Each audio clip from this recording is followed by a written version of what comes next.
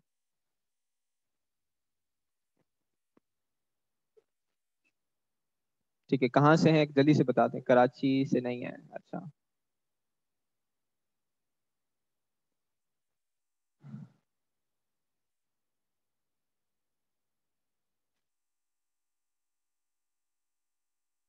ठीक है, अच्छा देखिए क्योंकि बहुत सारे ऐसे स्टूडेंट्स हैं कि जो ऑब्वियसली पहले नहीं पढ़ चुके हमसे, ठीक है, तो क्विक छोटा सा एक जो है वो मैं अपना ब्रीफ इंट्रोडक्शन, ठीक है, ज्यादातर को करवाने की जरूरत नहीं है, लेकिन ये है कि मैं क्विक जल्दी से जो है वो एक इंट्रोडक्शन करवा दूंगा जो हर सेशन में हम करते हैं। ठीक है, और उसके बाद फिर जो है वो हम इंशाल्लाह क्लास को स्टार्ट करते हैं। ठीक है, क्योंकि आपके बार बार सवालात आते रहे कि भाई आपने क्या किया हुआ है, मैट्रिक भी किया है नहीं किया आपने, इंटर पास किया है नहीं किया है, ठीक है। तो वो एक साथ ही मैं इसको एड्रेस कर देता हूँ, और उसके बाद फिर ताकि ये है कि आपको पता हो कि क्या किया और क्या नहीं किया है, ठीक है, और क्या करने जा रहे हैं। एनीवेज, नाम ही काफी है। अच्छा चलिए इधर आ जाएं, प्लीज इधर आ जाएं। अच्छा देखिए, स्टार्ट करते हैं, ठीक है। दिस इज मुजाम्मिल इमानी, ठीक है। हमने जो है वो पहली दफा नहीं पढ़ा रहे हैं, ठीक है। लेकिन इससे पहले कि हम ये बताएं कि कब से पढ़ा रहे हैं, पहले ये बात कर लेते हैं कि आई क्वालिफाइड बैक इन 2015, ठीक है। इसके साथ साथ एक आपने शायद टर्म सुना हो एडीआईटी का, ट्रांसफर प्राइसिंग का, इंटरनेशनल टैक्सेशन का, ठीक है। तो I am the youngest qualified ADIT in Pakistan, ठीक है। कुछ एडीआईटी के जो है वो मेंबर्स हैं पाकिस्तान से भी, ठीक है, उसमें मैं यंगेस्ट मेंबर हूँ। और प्रेजेंटली जो है वो इसको पाकिस्तान के अंदर हम देख भी रहे हैं, इसकी बहुत सारी चीज़ों को चार्टर्ड इंस्टीट्यूट ऑफ टैक्सेशन के साथ। एनीवेज, अच्छा फिर इसके साथ साथ जो है वो I am also leading the direct taxation and transfer pricing department of Mondelez International, Cadbury जिसके नाम आपने सुना होगा, ठीक है। 4 कंट्रीज का जो है वो मैं टैक्सेशन और ट्रांसफर प्राइसिंग जो है वो पाकिस्तान से देख रहा हूँ, ठीक है। इसके साथ साथ आई am also the founder and director of catalyst academia, ठीक है। अ, इसी तरह से जो है वो I am also leading the Pakistan institute of taxation, ठीक है। वहाँ पे जो है वो एडीआईटी के ऊपर हम काफ़ी काम कर रहे हैं। इसी तरह से जो है वो मैं टीआरसी के अंदर, टैक्स रिसर्च सेंटर के अंदर डायरेक्टर इंटरनेशनल टैक्सेशन भी हूँ।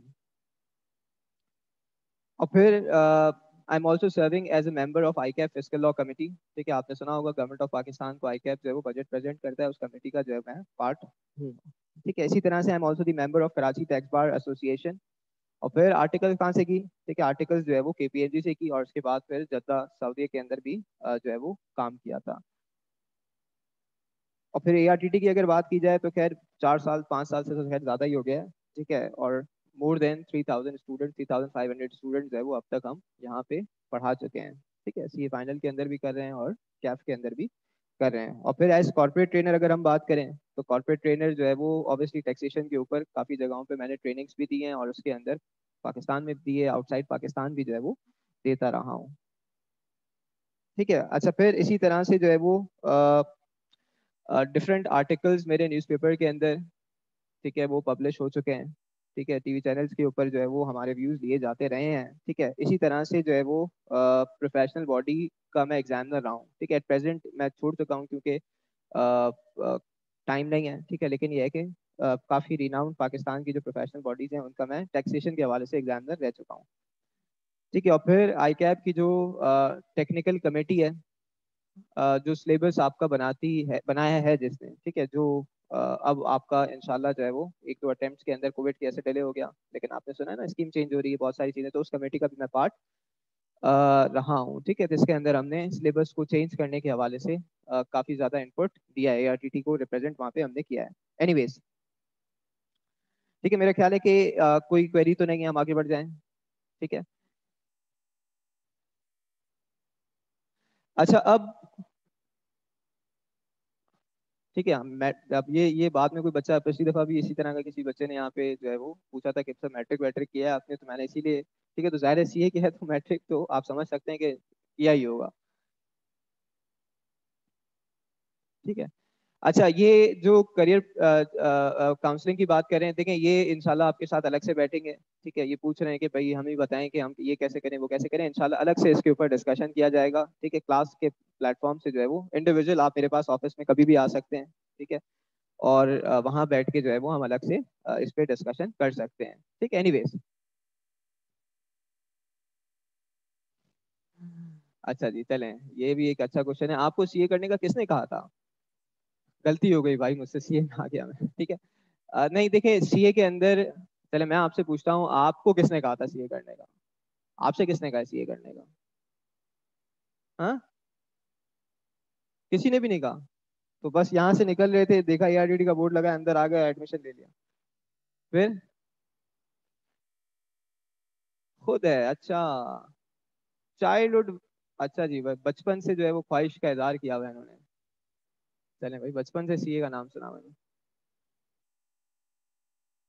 हाँ किसने कहा, ये सवाल है ना भाई, बताएं किसने कहा ये? अच्छा चलें, आईबीए में नहीं हो रहा था तो आईबीए के रिजेक्टेड स्टूडेंट्स भी सीए के अंदर बैठे हुए हैं। अच्छा चलें, सही, इकरा इकरा तो चलें, वो तो नहीं नहीं, नंबर 1 यूनिवर्सिटी है, मैंने कुछ कमेंट नहीं दिया है। ठीक है। पापा ने कहा था, अच्छा। अच्छा चलें, देखें आज थोड़ा सा हम ऑब्वियसली एजेंडा है हमारी क्लास के अंदर, ठीक है, लेकिन यह है कि हम थोड़ा सा अपने बारे में, एक दूसरे के बारे में, मैंने अपने बारे में बता दिया, ठीक है। ऑब्वियसली मैं एक एक करके आपसे शायद ना पूछ पाऊँ, क्योंकि हमारे पास अगर सारे इधर ही बैठे होते तो मैं पूछ लेता, ठीक है। लेकिन यह है कि क्योंकि ऑनलाइन भी लोग बैठे हुए, मैं कॉल ले लेता हूँ, एक सेकंड प्लीज। हेलो जी, बोलिए। कौन है बात?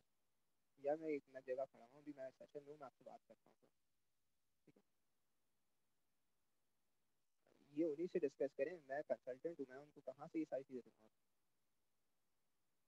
नहीं नहीं, आप उन्हीं से डिस्कस करें, ठीक है।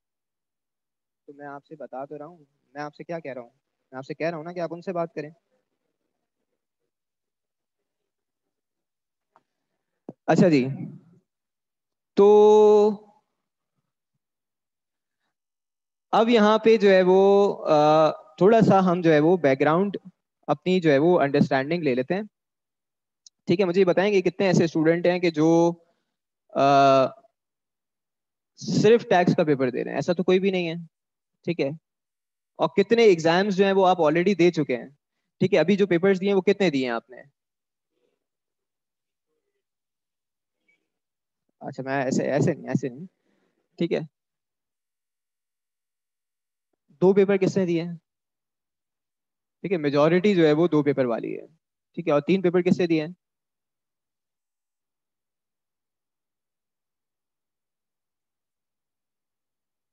ठीक है, और 4 पेपर किसने दिए हैं? फास्ट ट्रैक, फास्ट ट्रैक वाले हैं आप लोग? चलें भाई, फास्ट ट्रैक वालों को शाबाश है, ठीक है। और फास्ट ट्रैक वाले और कितने हैं? 3 वाले कितने हैं? 2, मुझे 2 वाले भी पता है कि 2 वाले भी कुछ फास्ट ट्रैक वाले हैं हमारे पास, ठीक है। अबे यार नहीं। अच्छा, तो अब कितने पेपर देने जा रहे हैं आप? सॉरी, 3 पेपर कितने हैं? कितने वाले 3 पेपर वाले कितने भाई, जल्दी से बता दें। शाबाश। और 4 पेपर वाले कितने हैं? 4 पेपर वाले हैं, अच्छा माशाल्लाह। और 5 वाला कोई है? बस, बस सिर्फ 4 देंगे बस? 5 वाला कोई नहीं है? सॉरी,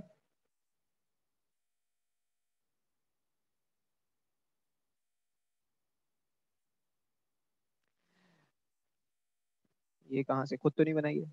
हाँ, खुद बनाई है? खुद बनाई है या बाहर से आई है? अच्छा, बाहर से।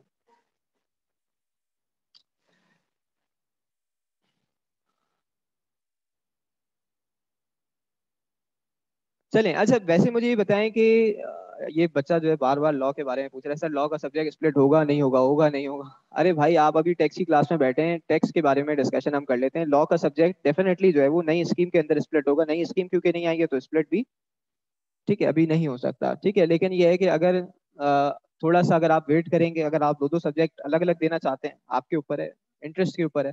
आप चाहते हैं, आप ज्यादा डिटेल में पढ़ना चाहते हैं, ठीक है, थोड़ा सा रुक जाएं, ठीक है। 1 2 दफा जो है वो अटेम्प्ट के अंदर और उसके बाद फिर जो है वो आप 2 सब्जेक्ट्स भी दे सकते हैं। नहीं, ये चॉइस के ऊपर। अब कोई सोचता है कि भाई मैं कंपनी लॉ का एक्सपर्ट बनना चाहता हूँ, ठीक है, ज्यादा पढ़ना चाहता हूँ मैं, ठीक है, मैं क्यों ये 50 50 नंबर दे के पास करूँ, मैं 100 नंबर दे के, 200 नंबर दे के पास करना चाहता हूँ, फिर उसके लिए आपको थोड़ा सा वेट करना पड़ेगा, ठीक है।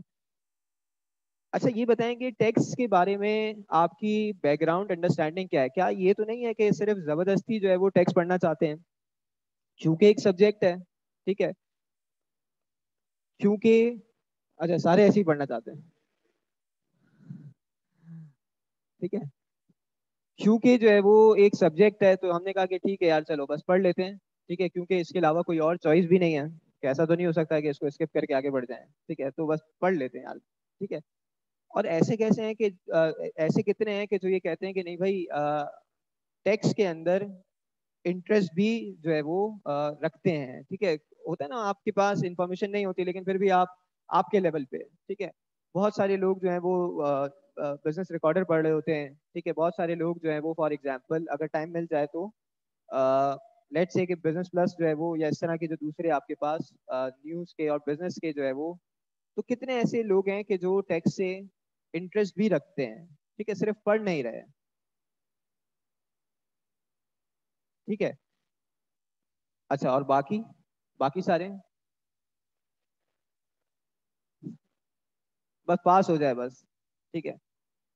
अच्छा देखिए, मैं आपको यहाँ पे रोक के 1 मिनट के लिए एक बात बताऊं कि अब अगर आप, ये मैं आपको सिर्फ बता रहा हूँ प्रैक्टिकली, आप खुद विटनेस कर लेंगे, ठीक है, मैं क्योंकि ज़ाहिर स्टूडेंट से भी कनेक्टेड होता हूँ, ठीक है, हम सारे जो फैकल्टी मेंबर्स हैं और इंडस्ट्री से भी हैं, ठीक है।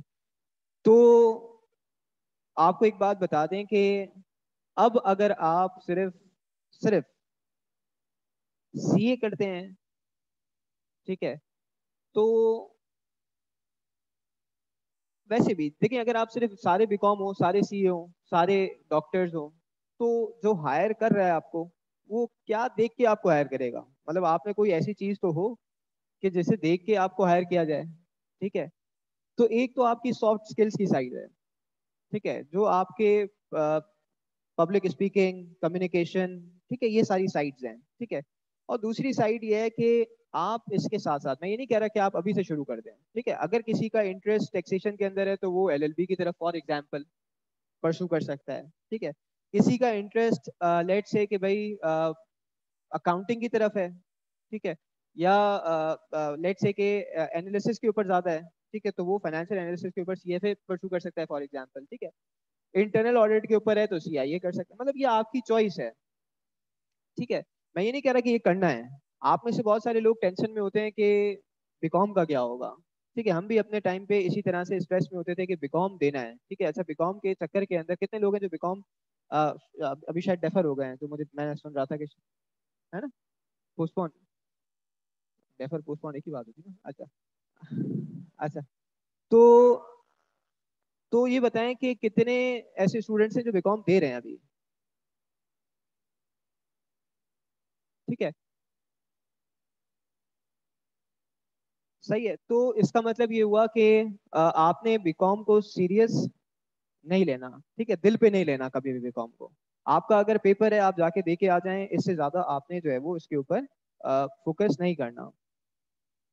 लेकिन एक बात याद रखें कि जब आप सीए के अंदर आए हैं, ठीक है, तो सीए को आप थोड़ा सा रिलीजियसली परसू कर लें। देखिए, ये सारी बातें मैं आपसे शायद सेशन के दौरान आप नहीं कर सकूंगा, ठीक है। अब आप में से बहुत सारे लोग बोलेंगे यार ये सिर्फ आते हैं, पढ़ाते हैं और चले जाते हैं, ठीक है, मैं करता ही यही हूँ। जो बातें करनी है वो या तो अभी होंगी या सेशन के एंड पे होंगी, ठीक है।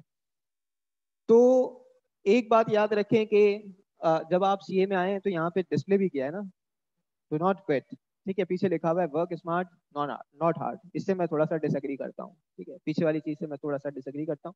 इससे तो मैं 100% एग्री करता हूँ कि जब आप आ गए, ठीक है, तो जाने का रास्ता नहीं है, ठीक है। आप जब आ गए तो अपने लिए एक्सक्यूजेस ना फाइंड आउट करें कि यार मैं बीकॉम भी कर लेता हूँ। अच्छा भाई, बीकॉम क्यों कर रहे होते हैं? आधे से ज्यादा लोग बीकॉम इसलिए करना चाहते हैं कि अगर मुझसे सीए नहीं हुआ तो मैं जो है वो बीकॉम होगा, एक डिग्री होगी तो मैं बीबीए कर सकता हूँ, ठीक है, फॉर एग्जाम्पल मैं एमबीए कर सकता हूँ, ठीक है, ठीक है, कुछ जो है वो मुझे छोटी मोटी जॉब मिल सकती है बीकॉम के बेसिस के ऊपर। तो भाई ये नहीं सोचे ना, अगर आप खुद ये सोच रहे हैं इसका मतलब आपने अपने माइंड में एक स्पेस क्रिएट किया हुआ है, आपने खुद प्रोविजन डाला हुआ है उसमें कि भाई अगर मैं फेल हो गया, ठीक है, अगर आप खुद सोच रहे हैं कि मैं नहीं कर सकता तो दूसरा आपको कैसे करवाएगा, ठीक है। तो ये तो आप एक बात डिसाइड कर लें कि भाई there is no way out, ठीक है। जब आप आ गए हैं तो अब करके जाएंगे, ठीक है। अब आप अपने पेयर्स को नहीं देखेंगे, ठीक है, मैं आपको फैक्चुअली बता रहा हूँ, रिजल्ट कब है, कब है? जितने लोगों के साथ आप बैठे हुए हैं ना, इसमें से बहुत सारे आपको बराबर में नजर नहीं आएंगे 11 मई के बाद, ठीक है, फैक्ट है ना। मैं अगर अपना, हमने जब स्टार्ट किया था, ठीक है, तो हमारा जो ग्रुप था शायद 15-20 लोगों का, फ्रेंड्स का जो हमारा एक सर्कल था, ठीक है। लेकिन जब हम क्वालिफाई किया तो आखिर में 2 लोग साथ क्वालिफाई हुए, और वो 2 लोग भी क्या थे कि फर्म अलग थी, ठीक है, क्लासेस अलग होती थी, सारी चीजें डिफरेंट थी, ठीक है। हाँ, मॉड्यूल ए में साथ थे, स्टार्ट साथ किया था, ठीक है। तो सेरेमनी में जो है वो जो आपकी आईकेएफ की कॉन्वोकेशन सेरेमनी होती है उसमें हम साथ थे, ठीक है। तो पॉइंट ये है कि आपके पेयर से आप अपना फ्यूचर ना डिसाइड करें। ठीक है, आज कोई बैठा है, कल कोई बैठा होगा, परसों कोई और बैठा होगा। ठीक है, आप हो सकता है कि फर्ग्यूसन में जाने वाले हो, आप हो सकता है बिग फोर वाला मटेरियल हो, ठीक है, हो सकता है बराबर वाला बिग फोर वाला मटेरियल ना हो। अब ऐसा नहीं आप एक दूसरे को देखना शुरू करते हैं कि भाई, ठीक है, नहीं, ठीक है, इसका मतलब ये है कि आपकी जर्नी अपनी खुद की है। ठीक है, अगर आप मेहनत करेंगे तो आप पास होंगे। अगर आप सिर्फ जो है वो बातें करेंगे, ठीक है, अगर आप सिर्फ यहाँ आए हैं टाइम निकाल के, क्योंकि मैं खुद बहुत, क्योंकि ये फैसिलिटी हमारे टाइम पे अवेलेबल नहीं थी। ठीक है, ये जो ऑनलाइन वाली फैसिलिटी है, मैं ये डिस्करेज नहीं कर रहा कि आप घर में बैठ के देखें। अगर आपको हो सकता है घर में भाई डिस्टर्बेंस होती हो, डिस्टॉर्शन हो, इंटरनेट के इश्यूज हो, बहुत सारे लोग हॉस्टल में रहते हैं, उनके लिए प्रॉब्लम्स हो, तो यहाँ अकेले हैं। लेकिन यहाँ आने का मकसद ये नहीं है कि आप जो है वो आधा टाइम कैफेटेरिया में गुजार दें। आपको पता है सामने जो है वो टीपू सुल्तान रोड पे भी रेस्टोरेंट्स है, वहां चले जाएं, पीछे सिंधी मुस्लिम पे चले जाएं। ये यहाँ इसलिए नहीं आए आप, ठीक है, कि आप जो है वो जीसीआर में बैठे रहें, कैफेटेरिया में बैठे रहें। ठीक है, इसलिए नहीं आए आप। ठीक है, आप इसलिए यहाँ पर आए हैं कि पेपर को पास करना है। आपके पास यहाँ पे पढ़ने की फैसिलिटी अवेलेबल है। ठीक है, ठीक है, जैसी भी है, मतलब ये है कि लेकिन आपके पास अवेलेबल है, तो आप वहां जाके पढ़ भी सकते हैं। अगर कभी टीचर लेट आ रहा है, अगर कोई और इशू होता है, अभी जैसे इशू था ना यहाँ पे, चले हमने तो अभी कोर्स स्टार्ट नहीं किया है, तो मीनवाइल आप जो है वो चीज़ों को खुद से रिवाइज कर सकते हैं। ठीक है, देख सकते हैं। देखिए मैं आपको एक बात बता दूं, क्योंकि मैंने आपसे कहा कि आज ही क्लास में ये सारी बातें हो सकती है, हमने पढ़ना भी है, ठीक है, एजेंडा है हमारा। लेकिन अगर आप खुद अपने साथ सीरियस नहीं है, ठीक है, तो मैं आपको फैक्चुअली बता दूं कि बहुत सारे अच्छे स्टूडेंट, मैं खुद समटाइम्स जो है वो अपसेट होता हूँ। ठीक है, ये जो पीरियड है फर्म्स में इंडक्शन का पीरियड है, ऐसे बच्चे हैं कि मुझे आके कहते हैं कि भाई फॉर एग्जांपल जो है वो फर्म में करवा दें। ठीक है, मैंने कहा क्यों, आपका बिग फोर में क्यों नहीं हो रहा? तो बताया, आप जाहिर है मुझे ये सारी चीज़ें इतनी ज़्यादा नहीं अच्छे से पता होती कि बिग फोर में कौन सा एफटीएस चल रहा है, ये एडमिन बता सकती है बेहतर। तो उन्होंने कहा कि भाई अब नहीं हो सकता बिग फोर। मैंने कहा बिग टेन में ट्राई कर लें। ठीक है, बोला बिग टेन में भी नहीं हो सकता। वो पता नहीं कौन सी फर्म निकाल के लेके आते हैं कि जो नाम भी नहीं सुना हुआ। ठीक है, और वहां पे भी जाने के लिए तैयार होते हैं। ठीक है, अच्छा मैंने कहा इंडस्ट्री में चले जाएं, यूनिलीवर में चले जाएं, और दूसरे जो के इलेक्ट्रिक और एचबीएल इस तरह के जो आपके पास हैं इंस्टीट्यूट जो ट्रेनिंग, उनका वो भी नहीं ले रहे। ठीक है, एफटीएस पुराना है, वो तो कह रहे हैं स्कैफ क्वालिफाइड होना चाहिए, मेरा तो एक पेपर फिर भी रहता है फॉर एग्जाम्पल। तो भाई देखें मसला ये है, आज टाइम है। ठीक है, ये बातें आपको, सबको नहीं, ठीक है, लेकिन कुछ ऐसे स्टूडेंट्स होंगे बहरहाल, ठीक है, कि जिनको याद आएंगी बाद में। ठीक है, कि काश हम जो है वो उस वक्त सुन लेते, समझ लेते, कर लेते। ठीक है, तो आज ये हम पे, ठीक है, देखिए मैं हमेशा कहता हूं कि सीखने के लिए आपके पास दो पैरामीटर्स हैं। ठीक है, दो तरीकों से आप सीख सकते हैं। कैसे? या तो आप खुद एक्सपीरियंस करके सीखें, ठीक है, सीख जाएंगे, टाइम लगेगा, गलती करेंगे, ठीक है, कॉस्टली होगी, एक दो साल, दो तीन साल निकल जाएंगे इसमें। या यह है कि दूसरों के एक्सपीरियंस से सीख लें। अच्छा, जब आप दूसरों के एक्सपीरियंस से सीखते हैं, ठीक है, तो हमेशा आप उससे आगे बढ़ के काम करते हैं। ठीक है, हमेशा ऐसा ही होता है ना कि अगर आप दूसरों के एक्सपीरियंस से सीखेंगे तो इसका मतलब आप वो गलती नहीं करेंगे। पेरेंट्स आपको अगर कोई बात सिखाते हैं, इसका मतलब क्या है कि उन्होंने जो मिस्टेक्स की थी वो आपसे कहते हैं ये ना करो, इसका मतलब अब आप उनके लेवल से आगे जाके काम कर रहे हैं। इसीलिए कहते हैं ना कि यार आप अपने जमाने के जो बच्चे होते हैं उनको अपने जमाने के हिसाब से ट्रेन ना करें। ठीक है, एक एक reason, one of the reason ये होता है उसके अंदर कि भाई क्योंकि वो आपसे आगे हैं, आपके एक्सपीरियंस से सीख के वो आपसे आगे चले गए हैं। ठीक है, तो अब आप अगर उनको अपने जमाने के हिसाब से ट्रेन करेंगे तो ट्रेन नहीं हो पाएंगे। ठीक है, तो इसलिए जो है वो कोशिश करें कि हार्ड वर्क से पीछे ना हटें। ठीक है, ये मुझे पता है बहुत सारे इसमें से कुछ ऐसे स्टूडेंट्स होंगे जो कैजुअली लेके इसे भूल जाएंगे। अभी बहुत सारे जो है वो एक रिलैक्सिंग मोड में होंगे, सोच रहे होंगे कि यार 4 पेपर दिए, 3 पेपर दिए, पता नहीं पास होना हो, 11 मई का इंतजार करते हैं, उसके बाद सोचेंगे कि पढ़ना है नहीं पढ़ना। तो ये याद रखें कि इस अटेम्प्ट के अंदर आपके पास 2 ईद हैं। ठीक है, ऐसे ही है ना, रमजान है, ठीक है, 2 वेकेशन आपके पास ईद की आ रही हैं। ठीक है, तो इसका मतलब यह है कि आपके पास जो है वो अल्टीमेटली टाइम नहीं होगा। ठीक है, टाइम होगा लेकिन टाइम नहीं होगा ना। ऐसा ही है ना कि आप जब ईद पे लगे होंगे, कोई पाकिस्तान टूर पे चला जाएगा, ठीक है, कोई कहीं निकल जाएगा। तो इसलिए कोशिश करें कि भाई थोड़ा सा सीरियस हो जाएंगे। 4-5 साल है, मैं आपको फिर कह रहा हूँ, ठीक है, 4-5 साल है, उसके बाद आपको जो पार्टी करनी हो आप पार्टी कर सकते हैं। ठीक है, लेकिन अगर आपने इस पे कॉम्प्रोमाइज कर दिया, अगर ये यूनिवर्सिटी नहीं है, ये इकरा नहीं है, अगर आपको इकरा वाला माहौल चाहिए, अगर आपको सीबीएम वाला माहौल चाहिए, अगर आपको जो है वो दूसरी यूनिवर्सिटीज वाला माहौल चाहिए तो ये वो माहौल नहीं है, ठीक है। यहाँ की रिक्वायरमेंट्स डायनेमिक्स डिफरेंट है, ठीक है। अगर आप समझते हैं कि मैं पार्टी करते हुए 5-8 लोगों के ग्रुप्स में बैठ के मैं पढ़ लूंगा, ठीक है, तो ये यूनिवर्सिटी नहीं है कि आपकी अटेंडेंस से आप पास हो जाते हो, ठीक है, आप 2 प्रेजेंटेशन देने से आप पास हो जाते हो, ठीक है। ये वो तो नहीं है, ठीक है। ना आपकी अटेंडेंस यहाँ मैटर करती है, ठीक है, ना आपकी जो है वो ग्रुप स्टडी यहाँ पे इतना ज्यादा मैटर कर सकती है, ठीक है। तो आई कैप से तो इसका कंसर्न ही नहीं है। तो क्यों ना हम जो है वो अपना डायरेक्शन एक तरफ रखें और अपना फोकस जो है वो अच्छा, फिर कंपटीशन बहुत ज्यादा है। ये तो अलग मसला है कि आप पीछे रह गए, एफटीएस पुराना हो गया। जिनका एफटीएस बिल्कुल अलाइंड है, जिनके कैफ के पेपर पास हैं, कितने ऐसे स्टूडेंट्स हैं मैं आपको दिखा दूं कि जिनका फर्म्स में नहीं हुआ। 700, मुझे 2 स्टेट्स मिले थे। एक स्टेट आया था 2500 स्टूडेंट्स का, ठीक है, और एक आया था 700 स्टूडेंट्स का, ठीक है। एक हमें इंटरनली जो आया था वो 700 का आया था। एक बाहर से आया था कि 2500 ऐसे स्टूडेंट्स हैं जो क्वालिफाइड हैं और जिनका जो है वो फर्म में नहीं हुआ। चले हम 2500 छोड़ दें, 700 तो बहरहाल वेरीफाइबल है कि 700 स्टूडेंट्स ऐसे ओवरऑल पाकिस्तान बाइट की बात कर रहे हैं हम, ठीक है, क्योंकि पाकिस्तान के अंदर सारे स्टूडेंट्स बैठे हुए हैं, ठीक है, सिर्फ कराची के नहीं है। तो इसलिए जो है वो इतने ऐसे स्टूडेंट्स हैं कि जो फर्म में नहीं जा रहे, क्वालिफाइड हैं लेकिन फर्म में नहीं जा रहे। तो भाई आपका फिर अगर अगर आपका बिग 4 फर्म में नहीं होता, आपका नीचे वाली फर्म अब कितनी कैपेसिटी है, कितना फर्म्स कितना लेंगी, ठीक है, ले ही नहीं सकती। तो आपको उस कंपटीशन में आना है, आपको उस रेस में आना है, आपके अंदर कोई तो ऐसी चीज हो कि जो आप कर रहे हो जो एक्स्ट्रा ऑर्डिनरी हो, ठीक है। तो अपनी प्रोफेशनल ग्रूमिंग के ऊपर, ठीक है, पर्सनल डेवलपमेंट के ऊपर, ठीक है, अपनी जो है वो पब्लिक स्पीकिंग के ऊपर, सिर्फ इस पे नहीं, पढ़ाई नहीं करनी। अनफॉर्चुनेटली हमें जो है वो सीए के अंदर पीसीएसई करवाया जाता है, लेकिन वो भी सिर्फ बराए नाम करवाया जाता है। नहीं नहीं, पढ़ाने के हवाले से नहीं कह रहा, आपकी अपनी अप्रोच के हवाले से भी कह रहा हूँ, आप कितना सीरियस लेते हैं उसको, ठीक है, कि भाई ये करवाया जा रहा है, सॉफ्ट स्किल्स के लिए करवाया जा रहा है, क्या लेते हैं आप। मुझे मुझे तो नहीं लगता कि आप में से कोई पूरी तरह से कोई अटेंड भी करता होगा उसको, ठीक है। तो पॉइंट ये है कि अगर आप खुद अपने ऊपर मेहनत नहीं करेंगे तो ये तो फर्म है। अच्छा, फिर अगर आपका बिग 4 में नहीं होता, ठीक है, तो एक स्टेप तो आप पहले ही पीछे चले गए, ठीक है, फिर बिग 10 में नहीं होता तो और पीछे चले गए। तो भाई मेरा फिर ये 2-3 साल लगाने का ऑब्जेक्टिव होगा क्या, ठीक है, मैं क्या करूंगा फिर, ठीक है।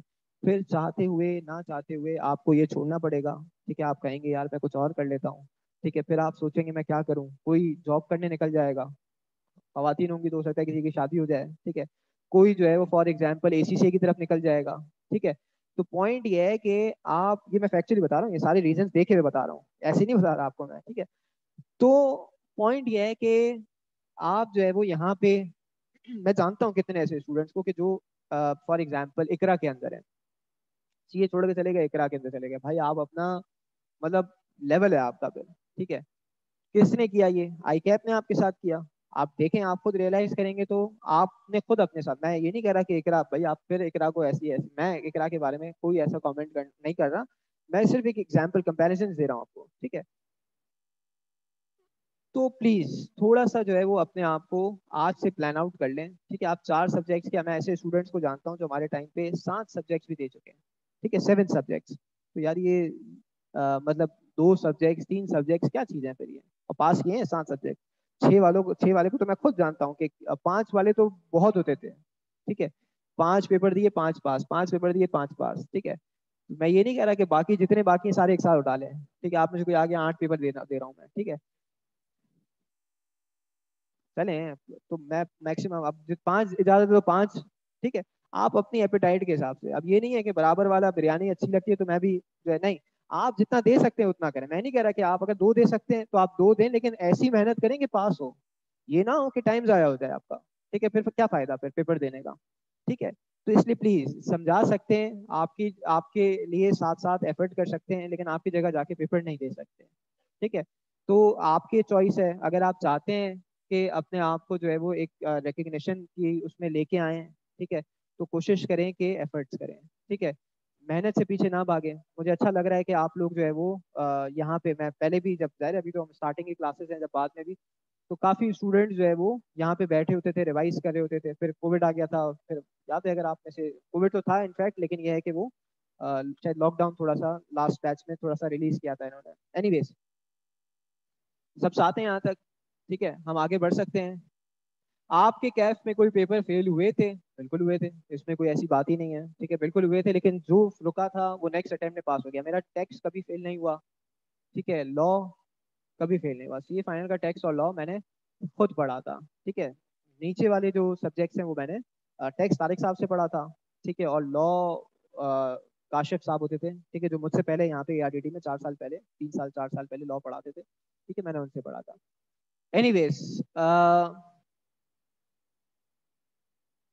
FAR 2 के बारे में मैं कैसे बताऊं, ठीक है आपको। फिर यही सवाल, आपको किसने बोला था सीए में आने का?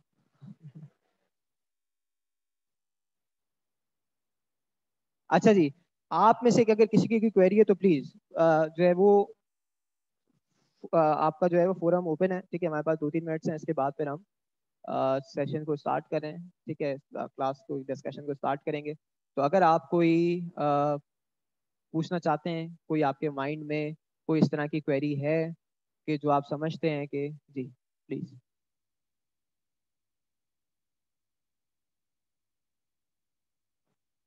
देखिए सीए के अंदर, ये मैं नहीं कह रहा, ठीक है, ये जो सीए क्वालिफाइड लोग होते हैं ना, जनरली जनरली वो आपसे कहेंगे कि यहाँ पे हार्ड वर्कर्स चल सकते हैं, इंटेलिजेंट पीपल की जगह नहीं ऐसी है, कहते हैं लोग।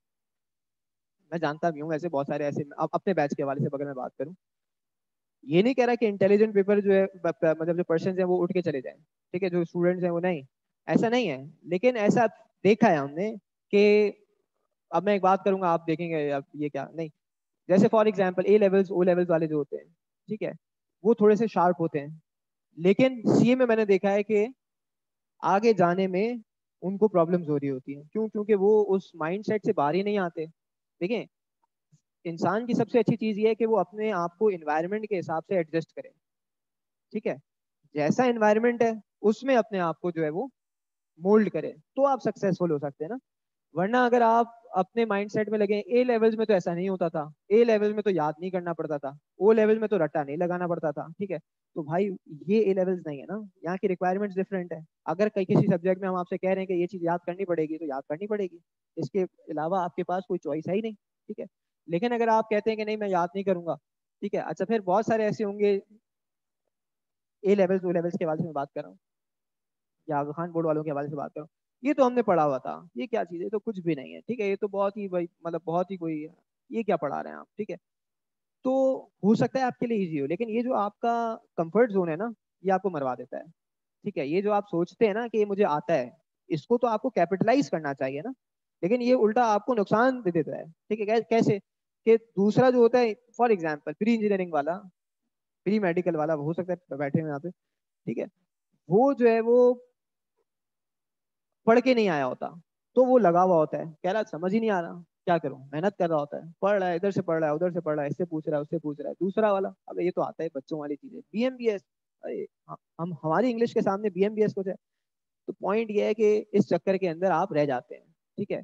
तो ऐसे बहुत सारे मैं जानता हूँ, ठीक है, मेरे अपने सर्कल के अंदर बहुत ही अच्छा मेरा दोस्त है, ठीक है, जिसको मॉड्यूल ए के अंदर क्यूटी के अंदर सर समद दाऊद, नाम सुना होगा आपने, पॉपुलर टीचर है, ठीक है, उन्होंने कहा था, मुझे आज भी याद है, पहली क्लास की बात है, ठीक है, इनिशियल 1-2 क्लासेस की बात है, कि उसको कहा था यार, वो सर अपने स्टाइल में बात करते हैं, तेरा तो जो है वो गोल्ड मेडल पक्का है या मेरिट पक्का है, ठीक है, इतना शार्प स्टूडेंट था, ठीक है, आज उसका सी फैब का शायद एक आध पेपर निकला हुआ है, ठीक है, इतना शार्प स्टूडेंट था। उसने अपने आप को स्पॉइल किया इसी चक्करों के अंदर, ठीक है, था शार्प, ठीक है, आज भी हम कहते हैं हमसे शार्प है, ठीक है, लेकिन नहीं कर पाया, ठीक है। तो इसलिए देखिए, कोशिश करें कि आप जो है वो अपने आप को हार्ड वर्किंग की तरफ लाएं। मैं ये नहीं कह रहा स्मार्ट स्टडी ना करें, ठीक है, समटाइम जरूरत पड़ेगी आपको, लेकिन यह है कि हार्ड वर्कर अगर होगा, डायरेक्शन सही है तो पास कर जाएगा, ठीक है। अच्छा फिर जो मिस्टेक हम करते हैं, यहाँ भी बच्चे पूछ रहे से बता देंगे हम मिस्टेक क्या करते हैं, पेपर क्यों पास नहीं होता। देखिए अभी क्योंकि आप इनिशियल स्टेज पे हैं, तो आप क्या करते हैं, आप अपने सीनियर से पूछते हैं ना, आप अपने पेयर से पूछते हैं, भाई तू बता दे तूने क्या किया था, आप बताएं आपने क्या किया था, ठीक है, उसको फोन करें, हाँ भाई बता भाई कैसे पेपर निकला, ठीक है। पॉइंट ये है कि यार फिर आपके पास जब इतने सारे लोग आपको बता रहे होते हैं ना, तो आप खुद कंफ्यूज हो जाते हैं, ठीक है। वो बोल रहा है स्टडी टैग से निकला, वो कह रहा है मैं देख रहा होता ना सीए स्टार पे, और लोग टैग जब कर रहे होते हैं हमको, हाँ भाई बताओ मंडी लगी हुई है जो वहां पे, ठीक है, बताओ भाई किसने पढ़ा और किसने किसने अच्छा पढ़ाया। तो कभी कोई हमारा नाम डाल के टैग कर रहा है, कोई किसी का नाम डाल के टैग कर रहा है। भाई पॉइंट ये है कि जरूरी थोड़ी है कि जो हमसे पढ़ के गया, मैं बता रहा हूँ, अपनी बात बता रहा हूँ, हमसे पढ़ के गया वो हो सकता है हमारी वजह से ही पास हुआ हो, ये जरूरी नहीं है, उसकी अपनी मेहनत भी हो सकती है। ठीक है, पॉइंट ये है कि कोई अच्छा, अब अगर आप बच्चों से पूछेंगे कि किससे किससे पढ़ के पास हुए, ठीक है, मतलब कहाँ से पढ़ के, किससे तो पढ़ के छोड़ दें आप, कहाँ से पढ़ के जो है वो किस चीज से आपने पढ़ा था, रिसोर्सेज क्या थे। तो कोई कहेगा स्टडी टैक्स से पढ़ा था, स्टडी टैक्स कर लो भाई, खत्म। ठीक है, कोई कहेगा कि भाई आप फॉर एग्जांपल पास पेपर्स नहीं छोड़ के जाना, कोई कहेगा यार ये वाली बुक, इस टीचर के नोट्स ये तो छोड़ना ही नहीं, इस टीचर की समरी ये कर लो पास हो जाएगा। एक्चुअली ऐसा नहीं है, एक्चुअली ऐसा नहीं है। ठीक है, ये तो आप अपने लेवल पे इस तरह की बातें कर रहे होते हैं और हम एंजॉय कर रहे होते हैं। ठीक है, तब आप वो पोल्स चल रहे होते हैं जो लगी हुई होती है मंडिया में, देख रहा होता हूँ। तो वो उसमें पॉइंट ये है कि ठीक है आप रिकग्नाइज करें, आप अप्रिशिएट करें, इस हद तक सही है, लेकिन फैक्चुअली अगर मैं आपको बताऊं तो ये सब मैटर नहीं करता। बहुत सारे ऐसे हैं जो स्टडी टेक्स्ट पढ़ के पास हो गए, बहुत सारे ऐसे हैं जो हमारे नोट्स पढ़ के पास हुए, बहुत सारे ऐसे हैं जो पास पेपर बहुत सारे ऐसे हैं जो लाहौर में कोई इंस्टीट्यूट होगा, इस्लामाबाद में होगा, पंजाब कहीं भी होगा, कराची में 2 4 5 8 ये मैटर नहीं करता भाई। ये बिल्कुल भी मैटर नहीं करता। आप सीए में बैठे हुए हैं, आप आईबीए में जो फेल होके आ गए आईबीए से, ठीक है, तो ये मैटर नहीं करता, मैटर आपकी एफर्ट्स करती है। अब आप स्टडी टेक्स्ट पे जान लगा दें, आप जो है वो टीचर के नोट्स पे जान लगा दें, ठीक है, आप जो है वो किसी भी चीज पे, ठीक है, अब बाद में आपको लग रहा होता है यार मुझे तो इस चीज ने पास करवाया है, ठीक है, उसका रोल होता है डेफिनेटली कुछ एक्सटेंड तक, जाहिर है ऐसा नहीं है कि बिल्कुल ही मैं रूल आउट कर रहा हूँ कि टीचर का कोई रोल नहीं है, नोट्स का कोई रोल नहीं है, नहीं है। लेकिन सबसे ज्यादा जो इंपॉर्टेंट रोल प्ले करता है वो आपके अपनी एफर्ट्स है। ठीक है, आप खुद रिकग्नाइज रियलाइज कर लेंगे। ठीक है, तो इसलिए कोशिश करें कि आ, शब्बर जैदी साहब के स्टेटमेंट पे कमेंट करें। अबे भाई मैं क्या यहाँ पे अभी हम न्यूज चैनल पे थोड़ी बैठे हैं। ठीक है, नहीं, शब्बर साहब है, उनके उस पे कमेंट क्या करेंगे हम। ठीक है, बड़ी पर्सनैलिटी है वो। अच्छा जी, और कोई क्वेश्चन क्लियर है? ठीक है, और कोई बात जल्दी से, अगर किसी का कोई क्वेरी है तो, वरना हम आगे बढ़ जाएं। What skills are considered important by firms? ठीक है, सबसे पहले टाइमली कैफ की क्वालिफिकेशन, सबसे पहले प्राइमरी क्राइटेरिया। आप लग गए, आपने कहा कि भाई सर ने कह दिया कि ये करना है, अब आप जाके जो है वो कौन कौन से इंग्लिश वाले इंस्टीट्यूट्स हैं और पब्लिक स्पीकिंग वाले इंस्टीट्यूट्स हैं, आपने कहा टोस्ट मास्टर क्लब भी अटेंड करूंगा, ये भी अटेंड करूंगा, पेपर छोड़ दिए। सबसे प्राइमरी क्राइटेरिया ये है कि कैफ क्वालिफाइड हो विद इन टाइम। आप अपने से पहले आगे देखें, पॉइंट क्या है आपका। फॉर एग्जाम्पल एफटीएस क्या चल रहा है आजकल, कहाँ तक पहुंच गए हम? 34 तक पहुंच गए। फॉर एग्जाम्पल फर्म्स के लिए जो है वो 34 33 जो है वो एफटीएस चल रहा है। तो क्यों ना मैं अपने आप से, भाई ये 33 जब वहां तक पहुंचेगा, सब एक साथ पहुंचेंगे ना, मेजोरिटी एक साथ पहुंचेगी फर्म्स के लिए, ऐसे ही है ना, मेजोरिटी एक साथ पहुंचेगी। फर्म्स को हायर करना है 100 बच्चा, आप है 500 फॉर एग्जाम्पल, तो फर्म क्या करेगी, कैसे करेगी? तो फिर तो स्क्रूटनी करेगी, कभी आपकी रेज्यूमे देख के पहचानेगी, ठीक है, कि रेज्यूमे में क्या लिखा है, कोई ढंग की रेज्यूमे है नहीं है।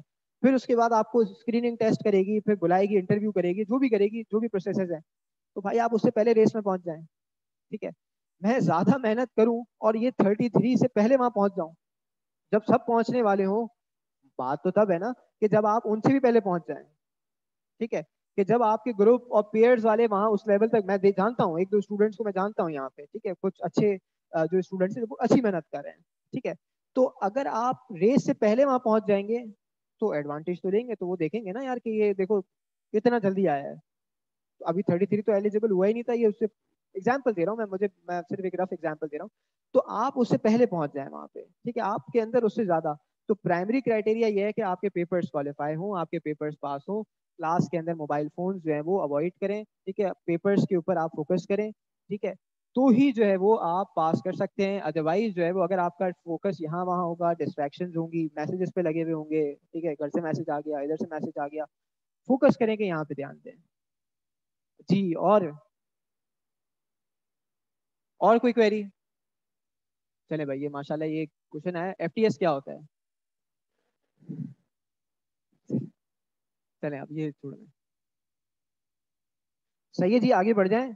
कोई कोई और क्वेरी?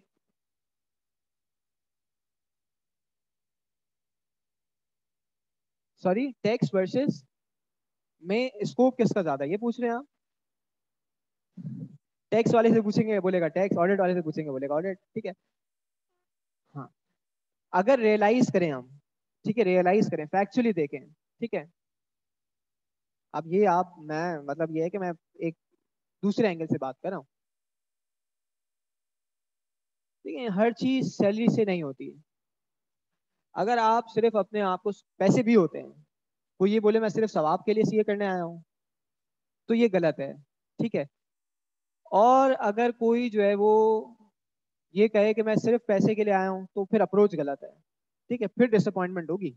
अगर आप अपने क्राइटेरिया को पैसा लगाएंगे आगे, तो एक अटेम्प्ट पीछे हुए तो आप कंप्यूट करना स्टार्ट कर देंगे, भाई इतना लॉस हो गया, लॉस हो गया ना। पेपर का लॉस तो अलग हुआ, वो जो 6 महीने पहले क्वालिफाई हो जाता है तो वो 8 लाख 10 लाख का लॉस अलग हो गया वो वाला, ठीक है। तो इसलिए सिर्फ पैसा नहीं रखें, ठीक है। पैसा भी रखें, ठीक है, लेकिन सिर्फ पैसा ना रखें। तो इसलिए टैक्स और ऑडिट की जहां तक बात है, तो देखें, ऑडिट जो है वो ज्यादातर, मैं मैंने टैक्स क्यों चूज किया, मैं ये बताता हूँ आपको। टैक्स, ऑडिट और अकाउंटिंग और ये जो फील्ड्स है ना, ये आर्टिफिशियल इंटेलिजेंस के आते ही रिसोर्सेज जो है वो इसके लिए शायद कम हो जाए। ह्यूमन रिसोर्सेज, फर्म में भी ऐसा ही है। फर्म जो हायरिंग कम कर रही है वो इसलिए नहीं कर रही कि उनको लेना नहीं है, उनको जरूरत नहीं है, ठीक है। वो इतने ज्यादा सॉफ्टवेयर पे और इतने ज्यादा उनके हर बिग फोर फर्म में, तो आप चले जाएं वहां पे तो सॉफ्टवेयर ही सॉफ्टवेयर है, ठीक है। इतने ज्यादा एडवांस हो गए हैं कि अब उनको वो बच्चों की इतनी जरूरत नहीं रहेगी। तो भाई जब एआई आ जाएगी या उसके बाद कोई नई चीज आ जाती है, ठीक है, एआई आ गई है, पाकिस्तान में नहीं आई है ना इतनी ज्यादा। तो अगर आर्टिफिशियल इंटेलिजेंस आ जाती है, तो वो काम जो आपने करना है मैन पावर करेगी, वो जनरली जो है वो कंप्यूटर कर रहा होगा, ठीक है। इसीलिए हायरिंग कम भी हो रही है, इसीलिए कम हो रही है। एक तो कोविड की सिचुएशन अलग है, फिर वो कॉस्ट कटिंग कर रहे हैं, ये अलग मसला है। लेकिन तीसरा बड़ा मसला ये है कि वो डिपेंडेंसी उनकी सॉफ्टवेयर की तरफ हो गई है। लेकिन देखें, टैक्स, और वो भी पाकिस्तान का एनवायरनमेंट हो, और वो भी एफबीआर जैसा डिपार्टमेंट हो, ठीक है, तो कम चांसेस हैं। और टैक्स में तो वैसे भी, ठीक है, रिटर्न फाइलिंग जो है वो हो सकती है कि आप मतलब सॉफ्टवेयर बेस कर दें, जो कि दुनिया भर में होता है, पाकिस्तान में भी कुछ कुछ आ गया है रिटर्न फाइलिंग। लेकिन अपील करवानी है, कोर्ट में खड़े रहना है। आप कोर्ट में रोबोट तो नहीं खड़ा रह सकता। कोर्ट में जाओगे, हेयरिंग करवाओगे, तो वो कौन करेगा, आप करेंगे। एनालिसिस करने हैं, ठीक है, आपने टैक्स के रेगुलेशंस अप्लाई करने किसी पर्टिकुलर इंडस्ट्री के ऊपर, तो भाई हर किसी के डायनेमिक्स डिफरेंट है, तो आप कैसे अप्लाई करोगे। ठीक है, ऑडिट तो स्टैंडर्ड है ना, कि 100 में से 10 चीजें निकाल के दे दी क्राइटेरिया के ऊपर। तो पॉइंट ये है कि, और फिर टैक्सेशन जो है वो, जब मैंने 2012 नहीं 2009 2009 या 10 के अंदर जब मैं सीए में आया था, तो उस वक्त जो है वो टैक्स में बहुत लिमिटेड अपॉर्चुनिटीज होती थी, ठीक है। और ठंड भी बहुत होती थी, लोग जो आराम करना चाहते थे वो टैक्स में चले जाते थे, ठीक है, फर्म्स के अंदर। मैं जानता हूँ, मैं अभी मतलब मैं जब फर्म में आया था, मैं जानता था, मैं सोचता था यार ये कितने पार्टी लगाई हुई है इन्होंने। ऑडिट वाले जो है वो 3 3 दिन तक घर नहीं जा रहे, और टैक्स वाले रोजाना 5 बजे घर चले जाते हैं। लेकिन अब ऐसा नहीं है, क्योंकि देखें, टैक्स रेवेन्यू है किसका, गवर्नमेंट का, ठीक है। जितना ज्यादा उसको रेवेन्यू का शॉर्टफॉल होगा, उतना ज्यादा वो आपको ड्रिल करेंगे, उतना ज्यादा वो नोटिस भेजेंगे, उतना ज्यादा आपका काम बढ़ेगा। जब आपका काम बढ़ेगा तो लोगों की हायरिंग भी बढ़ेगी, और अगर आपकी अपना फर्म है तो काम भी बढ़ेगा आपका डेफिनेटली, ठीक है। तो पॉइंट ये है कि टैक्स के अंदर अब डायरेक्ट टैक्स अलग हो गया है, इनडायरेक्ट टैक्स अलग हो गया है, ठीक है। इनडायरेक्ट टैक्सेस के अंदर भी आपका सेल्स टैक्स फेडरल अलग है, प्रिवेंशनल अलग है, ये डिफरेंट फील्ड्स हैं। इंटरनेशनल टैक्सेशन अलग है, ट्रांसफर प्राइसिंग अलग है। तो ये बहुत सारी फील्ड्स हैं इसके अंदर, ठीक है। तो अब ये आपकी डिस्क्रिप्शन है कि, पॉइंट ये है कि आप अपने आप को थोड़ा सा दूसरों से डिफरेंट करें, ठीक है। तो अगर आप टैक्स में भी जाना चाहते हैं तो एक अच्छी जगह है, बिल्कुल जा सकते हैं आप, ठीक है। आगे बढ़े हम, मेरा ख्याल है हम स्टार्ट कर देते हैं। आप किसी की कोई क्वेरी तो नहीं है, मेरे साथ है सब यहाँ तक। आप टैक्स में कौन सा पार्ट पढ़ाएंगे, ठीक है। तिरमिजी साहब का सवाल है, उमर तिरमिजी साहब का। देखिए, हमने कोर्स को इस तरह से डिवाइड नहीं किया कि मैं आपसे कहूँ कि ये मैं पढ़ाऊंगा, ये सर तारिक पढ़ाएंगे, ऐसा नहीं है, ठीक है। और ना ही जो है वो दो अलग अलग टीचर्स हैं। आप ये समझे दोनों एक ही टीचर्स हैं, ठीक है, ऑब्वियसली मैं उनका स्टूडेंट हूँ, ठीक है। तो हमारी जो अप्रोचेज हैं, ठीक है, वो डिफरेंट नहीं होती। समटाइम्स ऐसा होता है ना कि जब दो टीचर्स पढ़ा रहे होते हैं, इसकी लाइन लाइन डिफरेंट है, उसकी लाइन लाइन डिफरेंट है, ठीक है, ऐसा होगा, जाहिर है। सर तारिक जो है वो सीनियर टीचर है, ठीक है, मैं जो है वो इतना ज़्यादा मुझे आता नहीं है टेक्स्ट, ठीक है, थोड़ा बहुत आता है। तो पॉइंट ये है कि अ, ये ज़रूर है कि हमारी जो है वो अलाइनमेंट है किस तरह से, कि जो कॉन्सेप्ट मैं पढ़ा रहा हूँ, जो कॉन्सेप्ट वो पढ़ा रहे हैं, ठीक है, हमें पता है कि कौन जो है वो कहाँ पे क्या बात कर रहा है, ठीक है। तो डिफरेंस ऑफ ओपिनियन इतना आएगा नहीं, ऑल तो कुछ जगहों पे हम यहाँ से हट के हम डिफरेंस रखते हैं, ठीक है। आज जब प्रैक्टिकल लाइफ में है तो मैं सर तारिक से डिबेट्स करता हूँ, ठीक है, और इस पे हमारी बात होती रहती है कि नहीं ये कॉन्सेप्ट ऐसे नहीं, ऐसा होना चाहिए, ठीक है। वो बताते हैं नहीं ऐसा नहीं, ऐसा होना चाहिए, ठीक है। तो हम ये प्रैक्टिकल है, इसमें हम एंजॉय करते हैं, हमें मजा आता है इसमें, ठीक है। लेकिन क्लास की हद तक हम ये सारी चीजें यहाँ नहीं कर सकते, ठीक है। इंटरप्रिटेशन जहाँ भी लॉ इन्वॉल्व होगा वहां पे एक से ज्यादा इंटरप्रिटेशन होंगी, ठीक है। आपको दूंगा आप बोलेंगे इसका मतलब ये है, इनको दूंगा ये बोलेंगे इसका मतलब ये है, मुझे देंगे मैं बोलूंगा इसका मतलब ये है। इसीलिए तो लॉयर्स हैं, इसीलिए तो आप देखते हैं जब कोर्ट में दो बंदे खड़े होते हैं, अगर एक ही मीनिंग होता तो दो की जरूरत ही नहीं थी, फिर तो एक ही खड़ा होता, ठीक है। तो इसलिए लॉ के अंदर तो एडवांटेज ही है, लेकिन आपके साथ ऐसा नहीं है। तो क्या पढ़ाएंगे, दोनों साथ चल के पढ़ाएंगे। इनकम टैक्स से तारिक साहब ने स्टार्ट कर दिया है, मैं भी इनकम टैक्स से स्टार्ट करूंगा, कुछ हेड्स वो पढ़ाएंगे, कुछ हेड्स मैं पढ़ाऊंगा, फिर हम प्रैक्टिकल्स करेंगे, फिर सेल्स टैक्स की तरफ जो है वो इंशाल्लाह हम मूव करेंगे। सही, आगे बढ़ जाए।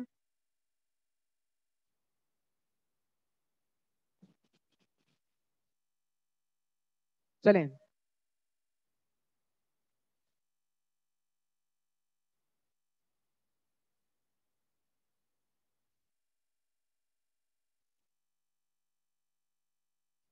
अच्छा, जैन जुल्फिकार जो है वो हमारे बहुत अच्छे दोस्त भी हैं, बहुत पुराने जो है वो हमारे स्टूडेंट भी हैं। बहुत पुराने का मतलब ये नहीं है कोई 5-8 साल से पेपर दे रहे हैं।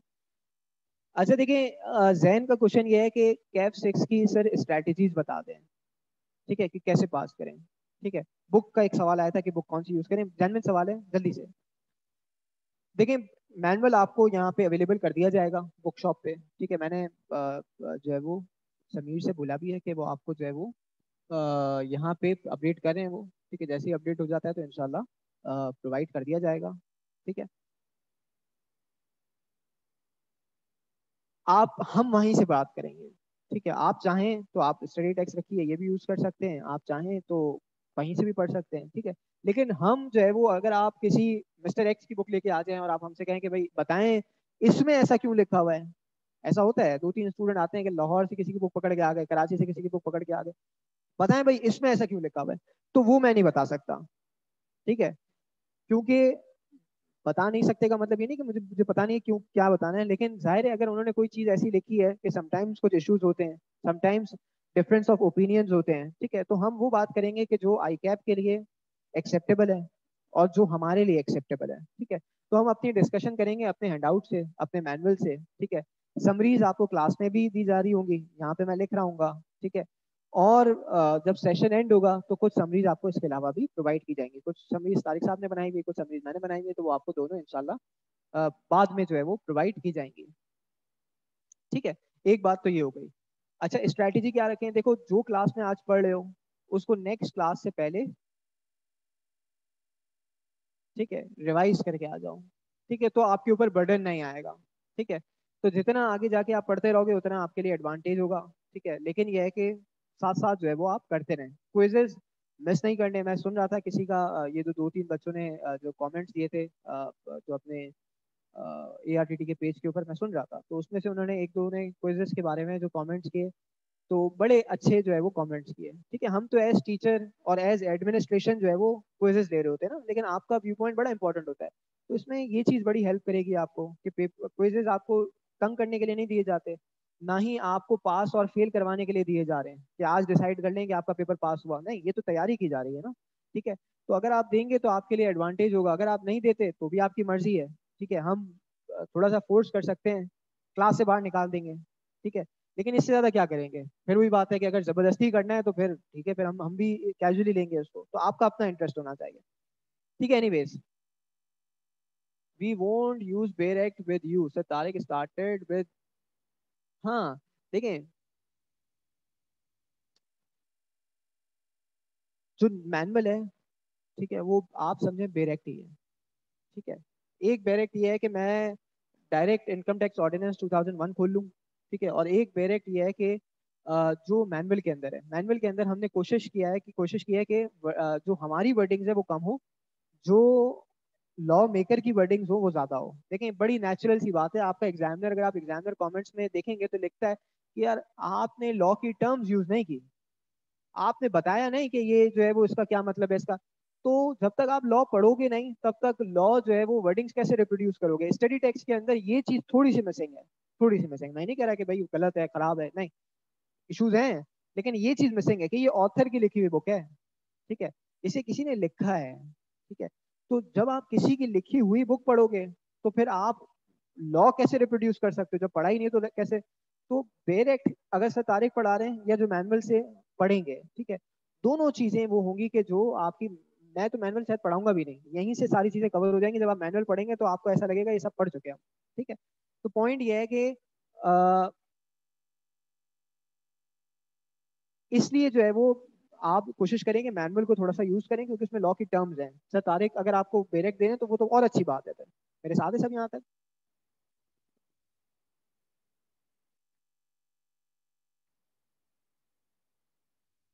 चले जी।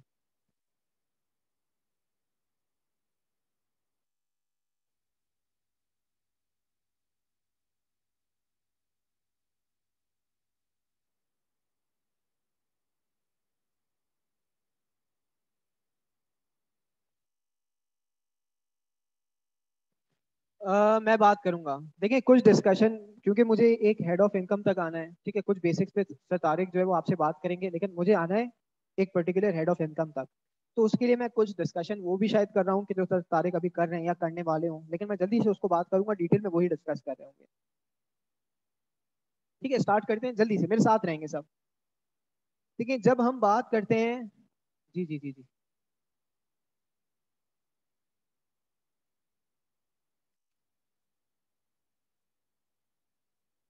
बना ले सेपरेट, सेपरेट बना लें। रजिस्टर दो, आपका एक रजिस्टर है, इसको डिवाइड कर दें बीच में।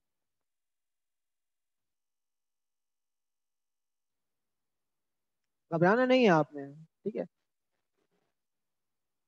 कि आप टेंशन में आ जाएं कि यार ये क्या करना है, कोई घबराने की बात नहीं है।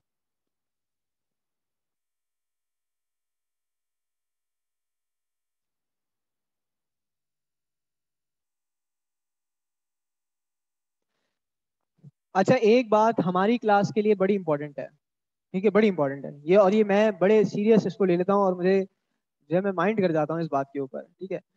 अच्छा, वो बात ये है कि क्या कोई बता रहा था, शायद सही बता रहा था, हाँ भाई बिल्कुल सही बताया, कि जब हम यहाँ डिस्कस करें, ठीक है, तो कोशिश करें कि आपका माइंड यहाँ पे हो, ठीक है, फोकस यहाँ पे हो, पेन ना चल रहा हो, ठीक है, क्योंकि यार ये तो रिकॉर्डेड भी अवेलेबल है, और यहाँ से मैं कहाँ ले जा रहा हूँ, इधर ही रखा हुआ है आपके सामने।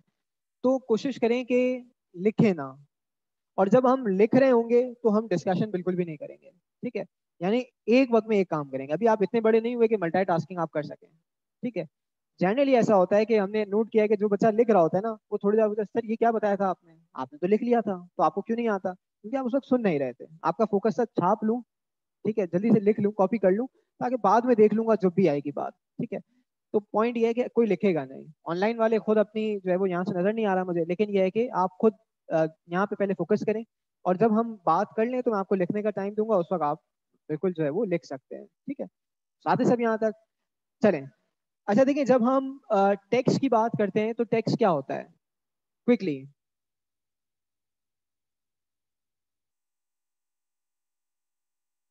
बताइए बताइए बताइए। कंपल्सरी पेमेंट जी, और एक एक करके जी, ठीक है, और सॉरी, फाइनेंशियल चार्जेस, अच्छा, और रेवेन्यू जनरेटेड बाय गवर्नमेंट, अच्छा, ठीक है, और कोई चीज, क्या चॉइस है कि पे करना चाहें तो करें, ना करना चाहें तो ना करें। ऐसा है? ठीक है, देखिए बिल्कुल जिसने जो जो बताया सब सही बताया। ठीक है, टैक्स जो है वो किस तरह से डिफाइन किया, उसने कहा कि ये एक कंपलसरी पेमेंट है। ये जो बार बार कंपलसरी का वर्ड आप लोग यूज कर रहे हैं, इसका मतलब क्या है कि ये वॉलेंटरीली नहीं है, ये ऑप्शनल नहीं है कि देना चाहें तो दें, ना देना चाहें तो ना दें। इसका मतलब ये ना चाहते हुए भी देना पड़ेगा। अच्छा भाई ये क्या चीज है? हमने कहा कि भाई this is the revenue that is being collected by the government. ठीक है, क्यों? क्योंकि उसके कुछ ऑब्जेक्टिव्स हैं। ठीक है, क्या ऑब्जेक्टिव्स हैं? ये चैप्टर नंबर 1 आपका जो स्टडी टेक्स्ट है उसके अंदर लिखा है, हम बात करेंगे उस पर भी बाद में, लेकिन क्या ऑब्जेक्टिव्स हैं? प्रोविजन ऑफ पब्लिक गुड्स, क्या मतलब? ये थोड़ा सा इसको नीचे आके समझाएं, थोड़ा सा क्या कह रहे हैं। ठीक है, अगर पार्क्स बनाने हैं, देखिए कुछ चीजें ऐसी हैं कि जिसके बारे में लोग पैसे देना पसंद नहीं करते। ठीक है, वैसे तो आप कोई भी चीज कैंटीन पे जाएंगे, कहीं भी जाएंगे तो आपको पैसे देने पड़ेंगे, और लेकिन कुछ चीजें ऐसी हैं कि जिसके बारे में लोग कहते हैं कि यार हम पैसे नहीं देंगे। ठीक है, वैसे ही एक माइंड सेट बना हुआ है। फॉर एग्जाम्पल पार्क बनाया हुआ है, तो आप पार्क यूज करने के हम पैसे तो नहीं देंगे। ठीक है, वो एक अलग चीज है कि जो आप वो छोटा मोटा टैक्स लगा दें वो यूज कर। इसी तरह रोड्स बनाए हुए हैं, तो अब अगर आपसे कहा जाए तो इसके भी आप पैसे नहीं देंगे। आपका जो लॉ एंड ऑर्डर की जो पुलिस इन्फोर्समेंट के लिए जो सारी चीजें बनाई हुई हैं, ठीक है, आप कहेंगे इसके भी मैं पैसे नहीं दूंगा। ठीक है, बहुत सारी ऐसी चीजें हैं ना। यूटिलिटीज आपको प्रोवाइड की जा रही हैं, ठीक है, पानी दिया जा रहा है, ठीक है, उसके लिए वाटर टैक्स नाम का रख दिया। लेकिन हमने कहा कि भाई इन चीजों के लिए पानी का तो पैसे नहीं देते ना, पानी पे टैक्स देते हैं आप। ठीक है, पानी खरीदने के जैसे हम फॉर एग्जाम्पल बॉटल परचेज करते हैं, इस तरह जो घर में पानी आ रहा होता है उसके पैसे तो नहीं देते आप। तो ये वो चीजें हैं कि जिसके बारे में लोग पैसे देना पसंद ही नहीं करते। अच्छा, जब पैसे देना पसंद नहीं करते तो फ्री में तो नहीं आती कोई भी चीज। ठीक है, हर चीज का एक सिस्टम है, एक मैकेनिज्म है। अगर आप पुलिसिंग की सिस्टम की बात करें, अगर आप यूटिलिटीज की बात करें, या किसी भी सिस्टम की बात करें, तो हमने कहा भाई हर चीज का एक मैकेनिज्म है। तो उस मैकेनिज्म के थ्रू आप जो है वो हर सिस्टम को चला रहे होते हैं, और हर चीज में जो है वो आपके पास पैसे भी इन्वॉल्व होते हैं। ठीक है, तो इस वजह से गवर्नमेंट्स क्या करती हैं कि रेवेन्यू जनरेट करती हैं। ठीक है, अच्छा भाई रेवेन्यू जनरेट करने के लिए और सोर्सेज क्या क्या हो सकती हैं? कोई बताएगा मुझे जल्दी से कि रेवेन्यू जनरेशन की सोर्सेज और क्या क्या हो सकती हैं? क्या हो सकती हैं? बिजनेस कर सकती हैं, और गवर्नमेंट सिक्योरिटी सेल कर सकती हैं, और पेनल्टीज चार्ज कर सकती हैं, और ठीक है, तो हमने कहा मल्टीपल आपके पास सोर्सेज हैं। ठीक है, एक इन्होंने यहां से किसी ने बताया, एक है बोरोइंग। ठीक है, कि जहां पे आप क्या कर रहे हैं, आप कोई चीज दे के पैसे ले रहे हैं। ठीक है, यही करते हैं ना, घर लेते हैं, ठीक है, गाड़ी लेते हैं, सिक्योरिटीज इशू करते हैं, उसमें क्या करते हैं, कोई चीज देते हैं और उसके बदले पैसे इंटरेस्ट पे कर रहे होते हैं। दूसरा क्या है, सबसे बड़ा सोर्स क्या होता है गवर्नमेंट का, किसी भी गवर्नमेंट का, वो टैक्सेस होते हैं। ठीक है, कि टैक्स इम्पोज किया जाए। ठीक है, और फिर लोगों पे मैंडेटरी करा जाए कि आपसे जो है वो टैक्स की कलेक्शन की जाए। ठीक है, तो हमने कहा बहुत सारे ऑब्जेक्टिव हैं, एक बता दिया प्रोविजन ऑफ पब्लिक गुड्स। ठीक है, और क्या ऑब्जेक्टिव हैं? इकोनॉमिक ग्रोथ, किसने कहा? आपने कहा, कैसे?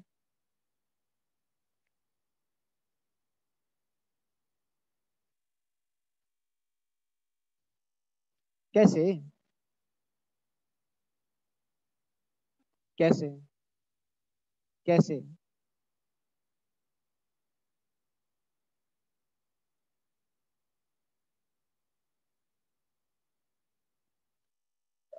अगर आप अपनी, ठीक है, दोनों ने बताया लेकिन शायद उस कंक्लूजन तक नहीं पहुंच सके, लेकिन अगर आप फॉर एग्जाम्पल फिजिकल डेफिसिट है आपका, ठीक है, तो उस, इकोनॉमिक्स पढ़ के हैं सारे, ठीक है, क्या होता है फिजिकल डेफिसिट?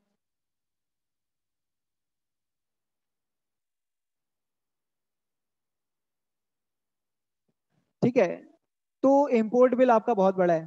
लोगों ने कहा पाकिस्तान में तो कोई ढंग की products, very good Ahmed Ali, very good, Pakistan में तो कोई ढंग की प्रोडक्ट्स है नहीं, तो हम क्या करेंगे, हम इंपोर्ट करके यूज करेंगे। अच्छा भाई, जब इंपोर्ट करते हैं तो क्या होता है, पेमेंट्स डॉलर्स में होती है। ठीक है। अच्छा, जब डॉलर्स में पेमेंट होती है तो आपका इंपोर्ट बिल बढ़ जाता है, ठीक है। अब जब इंपोर्ट बिल बढ़ जाएगा तो पाकिस्तान से डॉलर ज़्यादा जा रहे होंगे, आ कम रहे हैं, जा ज़्यादा रहे हैं, ठीक है। क्योंकि अगर आपकी लोकल मैन्युफैक्चरिंग होती तो आप एक्सपोर्ट भी करते और लोकली भी यूज़ करते, लेकिन क्योंकि वो कम है तो आप इंपोर्ट कर लेते हैं, ठीक है। तो इस चीज़ के फॉर एग्जाम्पल इंपोर्ट पे आपने ज़्यादा टैक्सेस लगा दिए, ड्यूटी बढ़ा दी, ठीक है। इतना महंगा कर दो कि लोग जो है वो शायद ले ही ना सके, ठीक है भाई। फॉर एग्जाम्पल अगर किसी चीज़ को गवर्नमेंट ने डिस्करेज करना है तो गवर्नमेंट क्या करेगी, बढ़ा देगी, प्राइस बढ़ा देगी उसकी, ठीक है। तो जब प्राइस बढ़ाएगी तो क्या होगा, ठीक है। लोग जो है वो, अब जैसे फॉर एग्जाम्पल बहुत सारी जगहों पे आप देखेंगे कि अपार्टमेंट्स बने हुए हैं लेकिन खाली हैं, ठीक है। हाईवे चले जाएं, ठीक है, प्लॉट्स हैं, बायर्स नहीं हैं। क्यों? आपकी परचेजिंग पावर ही नहीं रही, इतनी ऊपर प्राइस चली गई। तो जब प्राइस ही ऊपर चली जाएगी तो क्या होगा, आप डिमांड जो है वो कम हो जाएगी, नहीं खरीद पाओगे आप, ठीक है। तो इस तरह से भी गवर्नमेंट क्या करती है कि अगर एक्सपोर्ट्स को इंक्रीज करना है, लोकल मैन इंडस्ट्री को सपोर्ट करना है, तो इंपोर्ट्स पे ड्यूटीज लगा दो, गाड़ी इतनी महंगी कर दो, मोबाइल इतना महंगा कर दो कि बाहर से कोई खरीद ही ना सके, ठीक है। ठीक है, यहाँ आके जो दूसरे भी हैं उनको यहाँ आके प्लांट्स लगाना पड़े, यहाँ मैन्युफैक्चरिंग करनी पड़े, तो उसके बाद फिर आप, ठीक है, ठीक है, वेरी गुड। और क्या ऑब्जेक्टिव है जी, बजट बनाने के लिए फॉर एग्जाम्पल,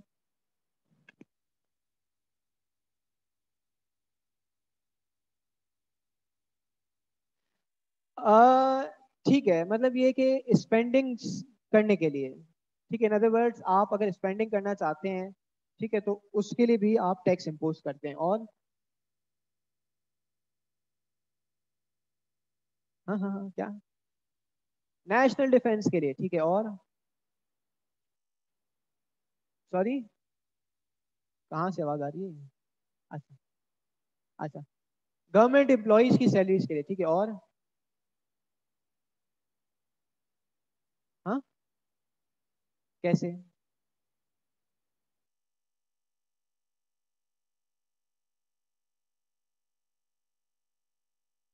ठीक है, सॉरी,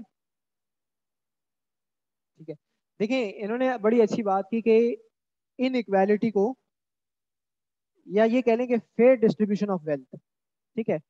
जो अमीर है वो ज्यादा अमीर ना हो जाए, जो गरीब है वो ज्यादा, ठीक है। इस इनइक्वालिटी को बैलेंस करने के लिए आप क्या करते हैं? वेरी गुड, बहुत अच्छा आंसर है आपका, ठीक है। नहीं, इर्जा रिग्रेसिव नहीं, प्रोग्रेसिव, ठीक है, ठीक है। तो उस केस के अंदर आपके पास आप क्या करते हैं, आप जो नहीं अफोर्ड कर सकता उसको सब्सिडीज देते हैं, और जो कर सकता है उस पर ज्यादा टैक्स लगाते हैं। तो जो टैक्स लगाते हैं उससे वो टैक्स लेके सब्सिडी दूसरी तरफ राउट करते हैं, ठीक है। तो इससे क्या होगा कि बैलेंस रहेगा, ये नहीं होगा बराबर हो जाएंगे, ठीक है, लेकिन वो जो डिफरेंस है वो इतना डिफरेंस नहीं हो जाएगा, ठीक है। अच्छा, और जैसे फॉर एग्जांपल अफ्रीका के अंदर बहुत सारे लोग हैं वो बताते हैं कि यार यहाँ भी चोरी होती है, ठीक है, वहाँ वहाँ ये गैप बहुत बड़ा है, ठीक है, अफ्रीका के अंदर ये गैप बहुत बड़ा है, ठीक है। जिम्बाब्वे हो गया, इस तरह के जो वहाँ गैप्स बहुत बड़े हैं, ठीक है। तो इस गैप्स की वजह से क्या होता है कि बहुत ज्यादा पोवर्टी है, ठीक है। तो उसमें क्या होता है कि लोगों के पास खाने का भी नहीं होता। तो वो बताते हैं कि जो वहाँ पे रहते हैं, ठीक है, मेरे कुछ फ्रेंड्स भी हैं वहाँ पे, तो बता रहे थे कि भाई यहाँ पे अगर कभी चोरी होती है, बोला बहुत चोरी होती है। किस चीज़ की चोरी होती है? बोला कभी वेजिटेबल्स लेके चले जाते हैं, कभी फ्रूट्स लेके चले जाते हैं, कभी जो है वो और जो घर में यूज करने वाले आइटम्स होते हैं, ठीक है, वो लेके चले जाते हैं। मतलब चोरी हो जाती है इसकी, ठीक है। तो ये क्यों हुआ कि इस चीज़ की चोरी क्यों हो रही है? क्योंकि गैप बहुत बड़ा था, बहुत बड़ा गैप था, ठीक है। तो इसलिए जो है वो इसको खत्म करने के लिए, या खत्म नहीं कम करने के लिए भी आप टैक्स को जो है वो इम्पोज कर सकते हैं। और गवर्नमेंट फाइनेंस के लिए, किस चीज़ के लिए?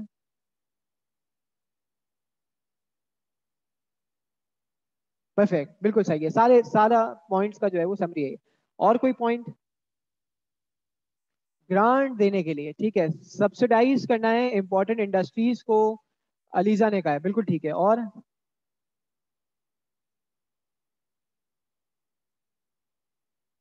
सिगरेट्स वगैरह जो होती हैं उसको डिस्करेज करने के लिए कैसे डिस्करेज करेंगे आप?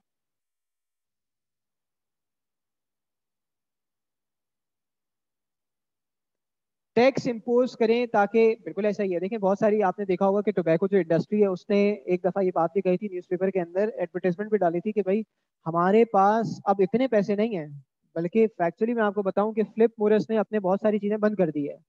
ठीक है, उन्होंने कहा भाई इतनी ड्यूटी लगा दी, इतना महंगा कर दिया है, अच्छा लोग तो फिर भी, ठीक है, कोई मांग के पी रहा होगा, ठीक है, पी तो रहे हैं, ठीक है। लेकिन हमने कहा कि भाई उस केस के अंदर प्रॉब्लम क्या आ रही है? प्रॉब्लम ये आ रही है कि जनरली लोग अफोर्ड नहीं कर पा रहे और उनके लिए सर्वाइवल डिफिकल्ट हो गया है। ठीक है, तो इतना महंगा कर दो कि लोग अफोर्ड ही ना कर सकें, यही तो करना था। जो बंद करी किया किया ही इसीलिए था कि बंद कर दें आप। ठीक है, अच्छा और मुझे बता दें, मुझसे बात कर लें।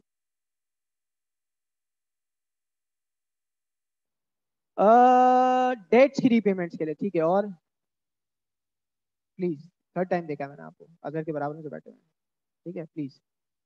और जी जी जी, और बताइए।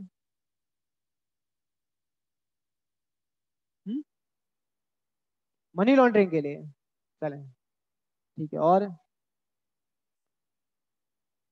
पेंशन के लिए, ठीक है। मतलब ये तो वही सैलरी वाली बात हो गई। एक्सपोर्ट्स को प्रमोट करने के लिए, सोशल सर्विसेज के लिए। एनीवेज, देखिए ये जितनी सारी चीजें पढ़ी हैं हमने, इसको हम स्पेसिफिकली चैप्टर नंबर 1 में बाद में पढ़ेंगे। ये बेसिक अंडरस्टैंडिंग के लिए हमने बात की थी, तो टेक्स्ट क्लियर है, ऐसा ही है। ठीक है, आगे बढ़ते हैं। अब बात कर लेते हैं टाइप्स ऑफ टैक्सेस के ऊपर। आइडिया है? बिल्कुल होगा सर, तारिक ने थोड़ा बहुत डिस्कस किया होगा इसके ऊपर। ठीक है, तो बताइए क्या है types of taxes?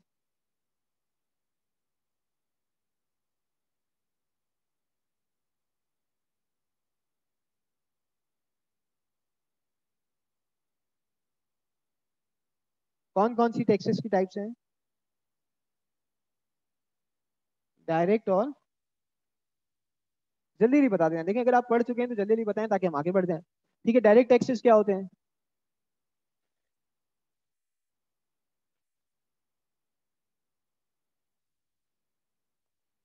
Directly charge किए जाते हैं, अच्छा। और इनडायरेक्ट टैक्स क्या होता है फिर? गुड्स एंड सर्विसेज पे। कॉन्सेप्ट क्या है? एग्जांपल्स नहीं, कॉन्सेप्ट क्या है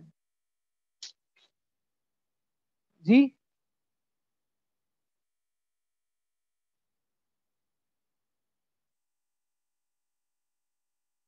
कंजम्पशंस पे लगता है, शारिक कह रहे हैं, अच्छा। एक्सपेंडिचर पे लगता है, ठीक है। ये दोनों बातें सही है वैसे। देखिए आपके पास जब हम बात करते हैं डायरेक्ट टैक्सेस की, तो डायरेक्ट टैक्स का मतलब यह है कि वो टैक्स जो आपके ऊपर डायरेक्टली इम्पोज किया जा रहा है, ठीक है। यानी उसका बर्डन आप आगे पास ऑन नहीं कर सकते, ठीक है। यानी आपने अगर इनकम ड्राइव की है तो आप ही बेयर करेंगे वो, कोई और आपके बिहाफ पे बेयर नहीं करेगा। आपने इनकम जनरेट की है, आप ही बेयर करेंगे उस टैक्स को, ठीक है। इनडायरेक्ट टैक्स क्या होता है? हमने कहा भाई इनडायरेक्ट टैक्स ये है कि जहां पे बर्डन बेयर कौन करता है? कौन बेयर करता है? भाई आप फॉर एग्जाम्पल डिटर्जेंट्स परचेज करते हैं, शैम्पू परचेज करते हैं, आइसक्रीम खरीदते हैं, इस पे आप देखते हैं, ये वाटर बॉटल है, ठीक है, इस पे आप देखते हैं कि सेल्स टैक्स चार्ज हुआ हुआ होता है। कौन बेयर करता है? जो कंज्यूम कर रहा है, जो पानी पी रहा है, आइसक्रीम खा रहा है, ठीक है, शैम्पू यूज कर रहा है। हमने कहा वो इसका बर्डन जो है वो बेयर करेगा। अच्छा, लेकिन दिया तो मैन्युफैक्चरर ने था, इनिशियली टैक्स तो मैन्युफैक्चरर ने दिया था, ठीक है। आप भाई आपने कभी एफबीआर को टैक्स पे किया है? आपने पानी की बोतल परचेज की तो कभी पानी की बोतल पर टैक्स पे किया है? आपने कभी पेप्सी परचेज की उस पर टैक्स पे किया? डायरेक्टली टैक्स पे किया? एफबीआर को चालान पे किया कभी? नहीं। तो फिर भी दिया तो सही। तो आपने किसको टैक्स दिया?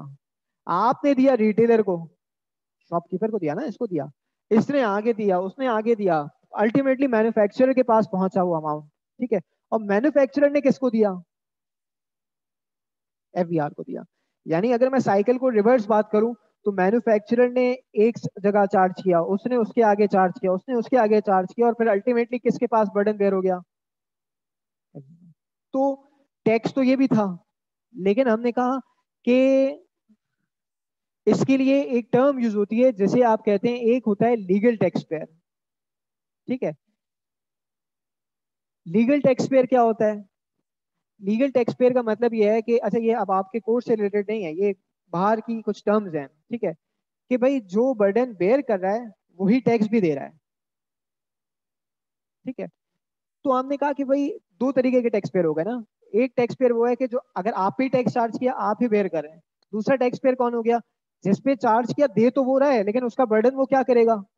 पास ऑन कर देगा। तो अल्टीमेटली उसके ऊपर टैक्स चार्ज नहीं हो रहा होगा। सब मेरे साथ हैं? तो डायरेक्ट और इनडायरेक्ट में डिफरेंस क्लियर हो गया सबको? ठीक है, क्लियर है? क्लियर है? आगे बढ़ जाए हम। अच्छा, तो एग्जाम्पल्स के अंदर आपने क्या बताया, क्या क्या एग्जाम्पल्स थी? ठीक है, सबसे जो प्रोमिनेंट है वो क्या है, और यहाँ क्या है? ठीक है, इनकम टैक्स और सेल्स टैक्स। ठीक है, जैसे आप कंजम्पशन टैक्स भी कहते हैं। ठीक है, सेल्स टैक्स को। एनीवेज, और भी टाइप्स होती है, लेकिन अभी वो हमारा डिस्कशन का पार्ट नहीं है। आगे बढ़ते हैं, सुनते जाएंगे अभी। अच्छा, जब हम इनकम टैक्स की बात करते हैं, ठीक है, जब हम इनकम टैक्स की बात करते हैं तो इनकम टैक्स के अंदर इसी पे डिस्कशन हमें करना है। ठीक है, अब थोड़ा सा नेटिग्रिटीज में हम जाना स्टार्ट करेंगे। ठीक है, सेक्शन 4, सेक्शन 10, सेक्शन 9, सेक्शन 11, इनके ऊपर हमने जो है वो कुछ डिस्कशंस करनी है। देखिए, different types of revenue streams है ना। आप जब अपने सर्कल में देखते हैं, आप जब देखते हैं अपनी सराउंडिंग्स में, तो आप देखते हैं कि भाई बहुत सारे लोग हैं जो डिफरेंट तरह की इनकम्स को जनरेट कर रहे हैं। ऐसा ही है। ठीक है, आप अपनी सराउंडिंग्स में अगर देखें, अपनी फैमिली में देखें, सिबलिंग्स में देखें, रिलेटिव्स में देखें, फ्रेंड्स में देखें, तो आप देखेंगे कि यार लोग जो है वो डिफरेंट तरह की इनकम जनरेट कर रहे होते हैं। ठीक है, तो जब आप देखते हैं कि इनकम जनरेट कर रहे हैं, तो कौन कौन सी इनकम आपको जनरली नजर आती है? ठीक है, कौन कौन सी? अभी हम बिल्कुल लॉ से हट के बात कर रहे हैं कि भाई ये भी इनकम है, ये भी इनकम है, ये भी इनकम है। क्या क्या इनकम आपने देखी है अपनी? मैं लिखते जाता हूँ, आप बताते जाएंगे, मैं लिखता जाऊंगा। किसी ने कहा सैलरी होता है, और किसी ने कहा रेंटल इनकम होता है,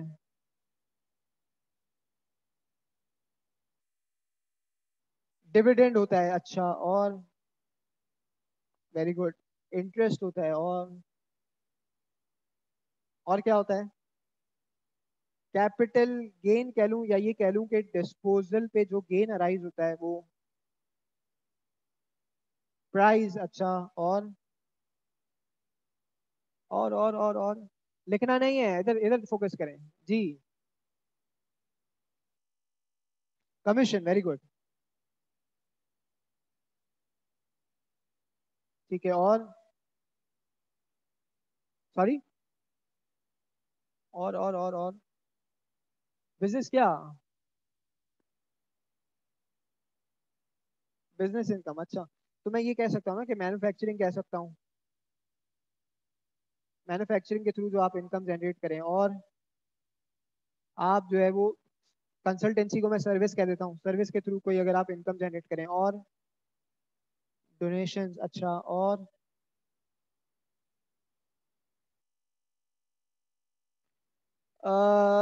डिस्काउंट, डिस्काउंट इनकम होती है। ठीक है, डिस्काउंट कहाँ दिखाते हैं अकाउंट्स में? सेल्स का पार्ट बनाते हैं ना, तो इनकम कैसे होगी? अच्छा जी, चलें बताएं, और बस खत्म? ब्रोकरेज, अच्छा, और कमीशन के साथ ही हो गया वैसे वो। ठीक है, और grants, agricultural income, royalty, very good भाई, ऑनलाइन वाले, रॉयल्टी हो गया, एग्रीकल्चरल इनकम हो गया, ग्रांट्स हो गया। ठीक है, यानी इसका मतलब ये हुआ कि वेरियस टाइप्स ऑफ इनकम्स आपके पास एग्जिस्ट करती हैं। ठीक है,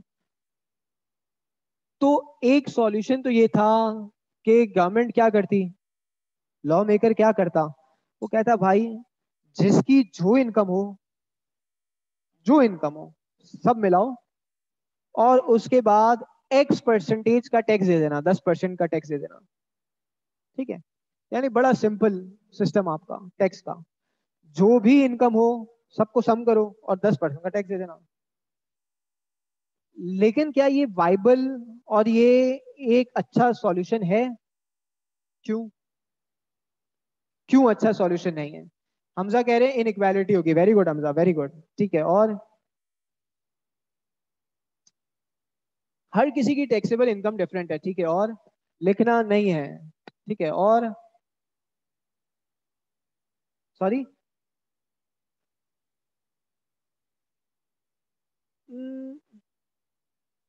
देखिए एविएशन के चांसेस हैं, चलें ठीक है। और देखिए पॉइंट ये है कि हर बंदा बराबर नहीं होता। ठीक है, आपके कॉन्स्टिट्यूशन में भी और आपके रिलीजन के अंदर भी। ठीक है, इक्विटी का कॉन्सेप्ट है, इक्वालिटी का कॉन्सेप्ट नहीं है। ठीक है, दोनों में क्या डिफरेंस है इक्विटी में और इक्वालिटी के अंदर?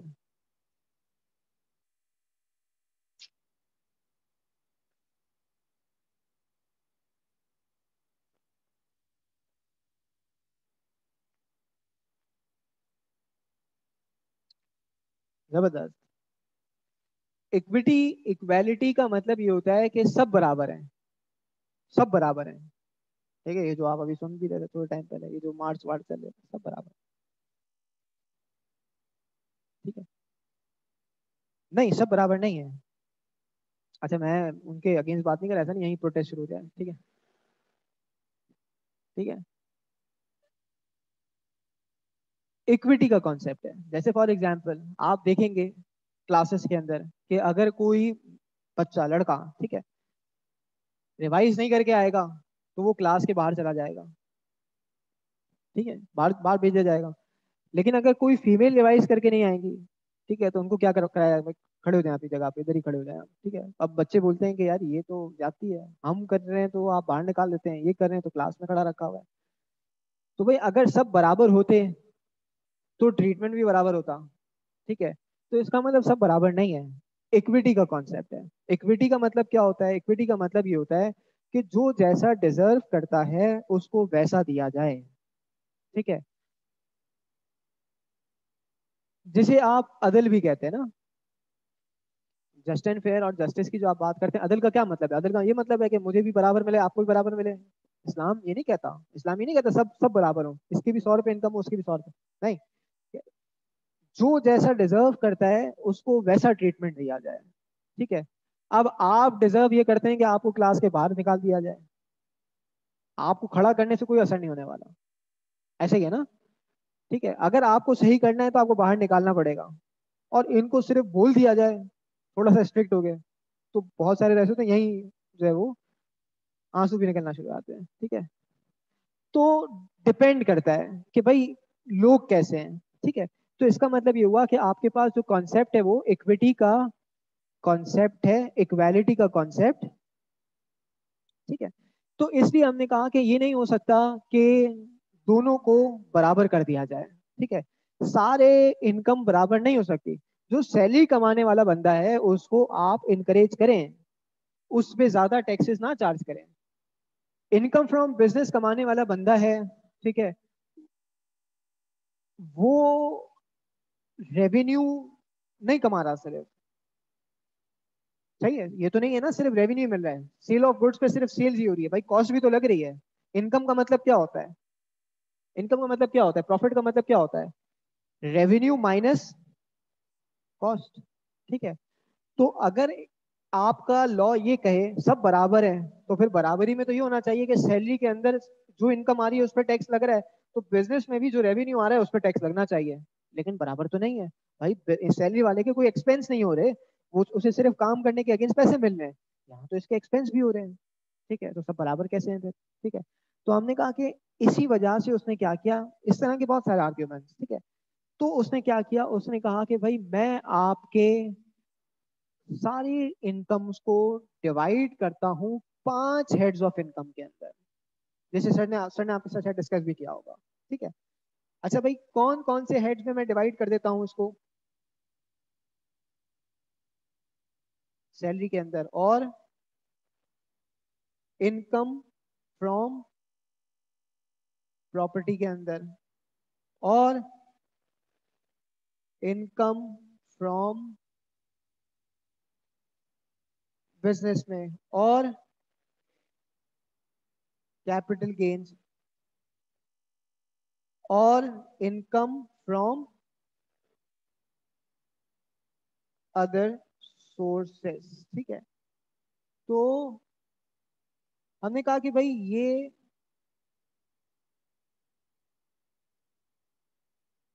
ठीक है, अब आप इन सब के सम को क्या कहते हैं, क्या कहते हैं, सम ऑफ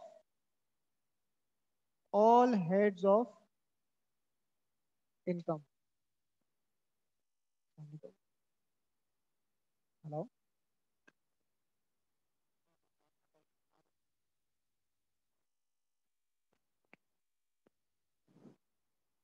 ठीक है, तो हमने कहा कि भाई इसको आप क्या कहते हैं, ठीक है, ये सम ऑफ ऑल हेड। अच्छा, अब अगर हम डिवाइड करना चाहें, अगर हम देखना चाहें कि भाई ये कौन सी इनकम जो है वो कहाँ जाएगी, तो मुझे बता सकेंगे कि सैलरी कहाँ जाएगी, rental income, income from property में, और फिर डिविडेंड कहाँ जाएगा, क्या सैलरी है, क्या प्रॉपर्टी है, क्या बिजनेस है, क्या कैपिटल गेन्स है। ठीक है, अभी के लिए, अभी तक के लिए हमने कहा अदर सोर्सेज।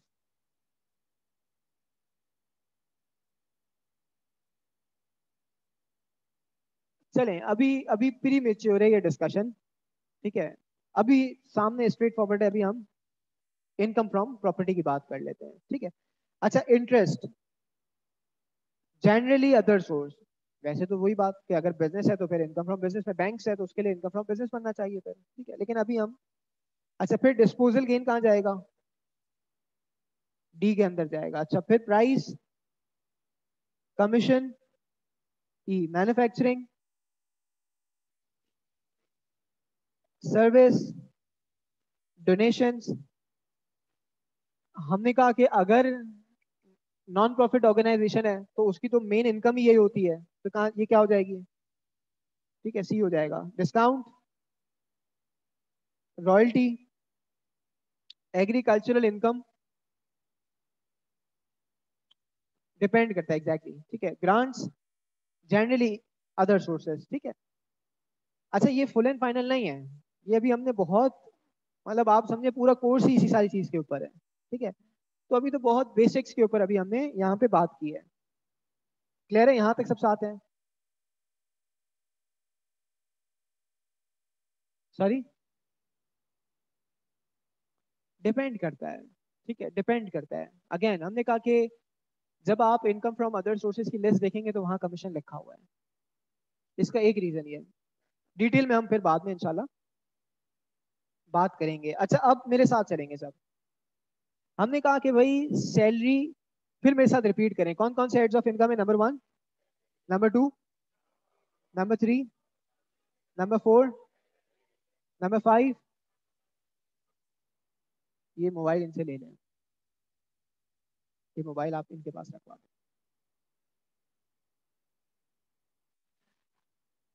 अच्छा, तो हमने कहा कि भाई ये sum of all heads of income आपके पास, क्या मतलब है इसका, 5 हेड्स का सम है ये। ठीक है, क्या मैं इस पे टैक्स लगा दूं, क्यों, टैक्स नहीं लगा सकता मैं इसमें। उसने कहा कि भाई देखो, sum of all heads of income में हमेशा कौन सी इनकम आएगी, वो इनकम जो चार्जेबल टू टैक्स हो।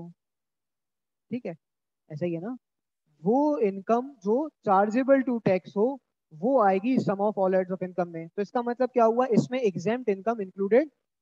भाई पहले तो ये बताया ना कमाया कितना, टोटल कितना कमाया, टैक्स तो बात की बात है, ठीक है। तो हमने कहा इसमें क्या ऐड कर दूं मैं,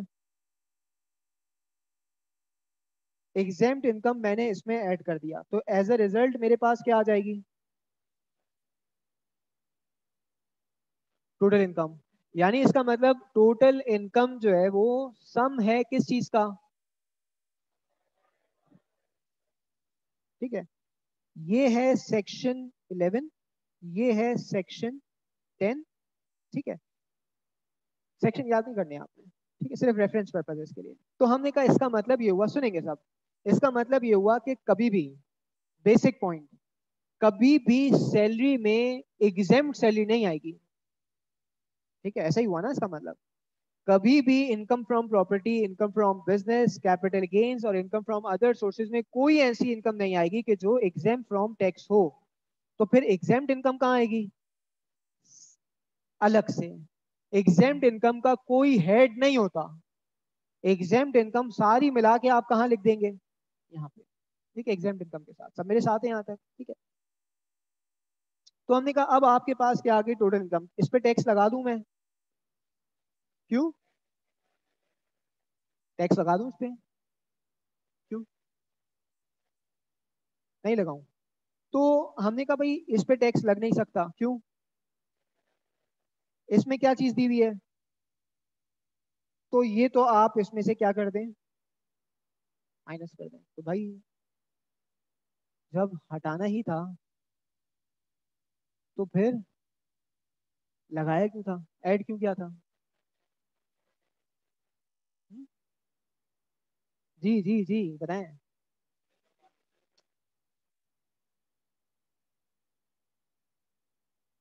एग्जेम्प्ट नहीं, और ये आवाज कहाँ से आ रही है, कहाँ से आ रही थी, अच्छा हाथ उठा के, मुझे समझ नहीं आ रहा, तो मास्क बहुत सारों ने पहने हैं। अच्छा ठीक है, क्या कह रहे हैं। हम्म,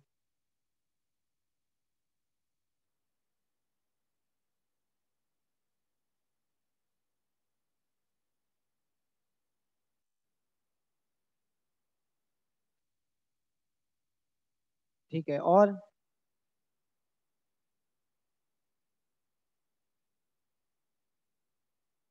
मॉनिटरिंग पर्पजेस के लिए, ठीक है।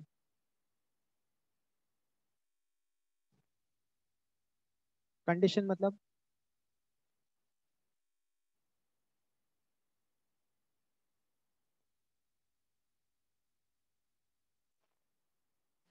अच्छा देखिए, पाकिस्तान में अगर आपसे कह दिया जाए ना कि यार अगर आपकी एग्जाम्ड इनकम है ना, तो एग्जाम पे तो वैसे भी टैक्स नहीं लगता, और आपको बताने की भी जरूरत नहीं है, आप हमारा और अपना टाइम जाया ना करें, आप अपने रिटर्न के ऊपर एग्जाम्ड नाम की चीज कोई भी ना शो करें। तो क्या होगा, लोग कहेंगे कि आपने कहा था ना कि एग्जाम्ड हो तो शो नहीं करना, आपने कहा था एग्जाम्ड हो तो टैक्स नहीं लगता और दिखाने की भी जरूरत नहीं है। तो हमारी तो सारी की सारी इनकम क्या थी, ठीक है, तो इसलिए हमने दिखाया नहीं। तो ये चीज यहाँ पे नहीं चल सकती ना, ठीक है। तो फिर तो इस तरह टैक्स ही नहीं आएगा, हर बंदा कहेगा मेरी इनकम एग्जाम्प्ट, ठीक है, करोड़ों रुपए कमा रहा होगा कहेगा एग्जाम्प्ट, आपने कहा था नहीं शो करना, मैंने शो ही नहीं किया, एग्जाम्प्ट थी मेरी इनकम, ठीक है। तो इस वजह से उसने क्या कहा, उसने कहा नहीं, एग्जाम्प्ट है तब भी डिस्क्लोज कर दो, हम देख लें कि भाई एग्जाम थी भी या नहीं। क्यों, क्योंकि अगर आपकी इनकम एग्जाम नहीं थी तो हम उस पर क्या चार्ज करवाएंगे, टैक्स चार्ज करवाएंगे, ठीक है। अगर आपकी इनकम एग्जाम नहीं थी तो हम क्या करेंगे, उस पर टैक्स चार्ज करेंगे, ठीक है। तो इसलिए उसने कहा कि आप क्या करें, इसको यहाँ पे शो कर दें। सब मेरे साथ है यहाँ तक, ठीक है। अच्छा फिर साथ साथ इसने एक और चीज कही माइनस करने की, क्या है वो, एक टर्म यूज की जाती है which is called deductible allowances, ठीक है। इसको अभी क्योंकि हमारे पास 1 बजे तक क्लास है हमारी, ठीक है, तो आज हम इस पे डिस्कशन नहीं करते, नेक्स्ट क्लास में इंशाल्लाह इस पे बात करेंगे, अभी मैं इस पे बात नहीं कर रहा। डिडक्टेबल अलाउंस भी माइनस कर दें, अच्छा भाई ये भी माइनस कर दिया तो क्या आ जाएगा,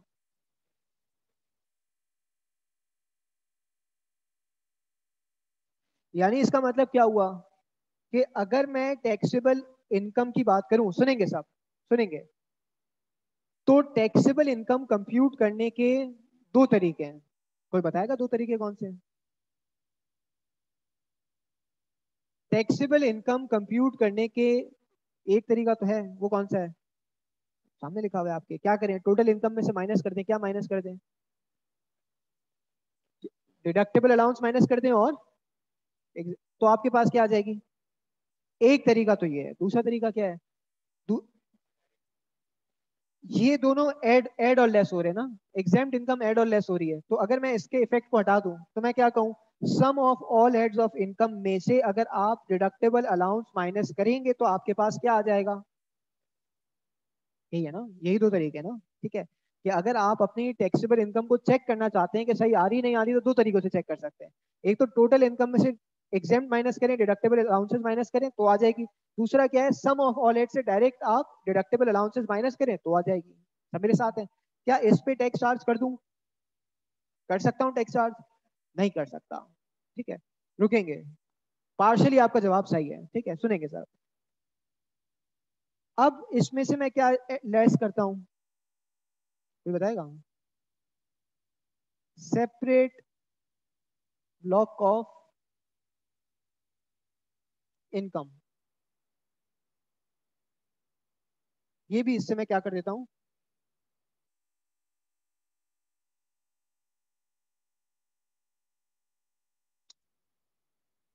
ठीक है, आपने घबराना, ठीक, घबरा गए आप फौरन, कोई नई चीज आई सामने, आप टेंशन में आ गए। सुनेंगे अभी, क्योंकि मेरे पास अगर टाइम होता तो मैं पूरी इस पे एक्सप्लेनेशन आपको दे देता हूं, लेकिन ब्रीफली। ठीक है, अभी हमने कहा ना कि, एक्सक्यूज मी, कॉपी नहीं करना, रुक जाएं। अभी हमने क्या बात कही? हमने कहा कि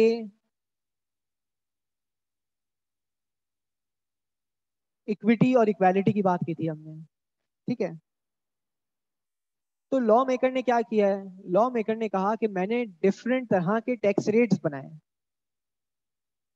कुछ हैं जनरल टैक्स रेट, ठीक है, जो आप अप्लाई कर दें, जो भी टैक्सेबल इनकम आए उस पर अप्लाई कर दें।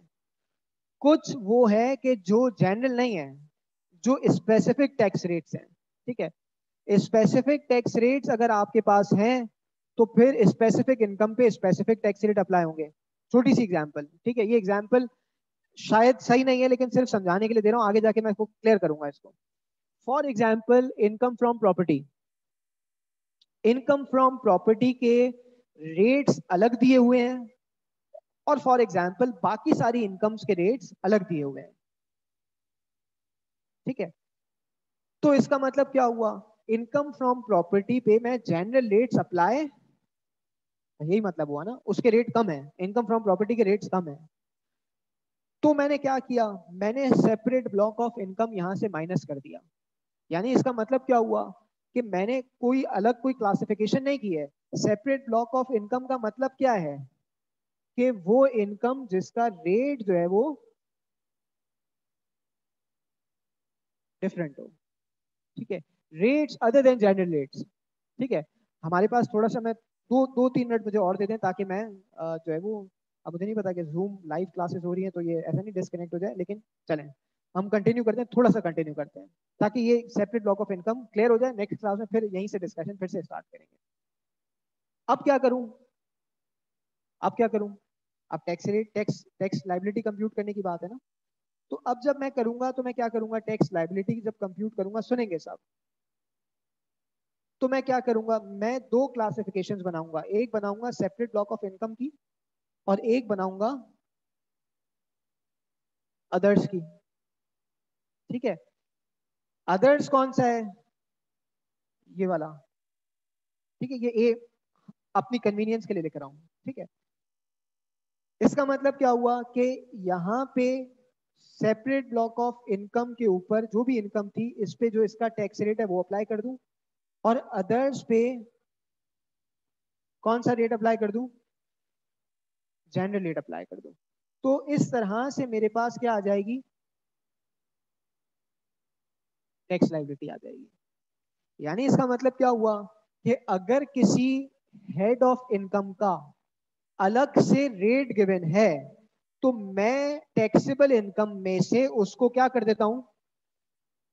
वरना क्या होगा, अगर मैं लेस नहीं करूंगा तो क्या होगा, जो टैक्सेबल इनकम होगी उस पर मैं जनरल रेट अप्लाई कर दूंगा, तो ये तो गलत हो गया फिर। तो इसलिए मैं क्या करता हूं, मैं सेपरेट ब्लॉक ऑफ इनकम को टैक्सेबल इनकम में से माइनस करता हूं, ताकि मेरे पास जो अमाउंट बचे दो में क्लासिफाई हो गई। अब टैक्स लाइबिलिटी किस तरह से कंप्यूट होगी, दो तरीकों से होगी। सेपरेट ब्लॉक ऑफ इनकम पे उनके स्पेसिफिक रेट्स अप्लाई होंगे, और अदर्स के ऊपर कौन से रेट अप्लाई होगा। अभी ना हमें सेपरेट ब्लॉक ऑफ इनकम पता है, ना हमें स्पेसिफिक रेट्स पता है, और ना ही हमें जनरल रेट्स पता है, लेकिन हमें ये पता है कि इसकी प्रेजेंटेशन किस तरह से होगी। ठीक है, क्लियर है, यहाँ तक सब साथ हैं, क्लियर है जी।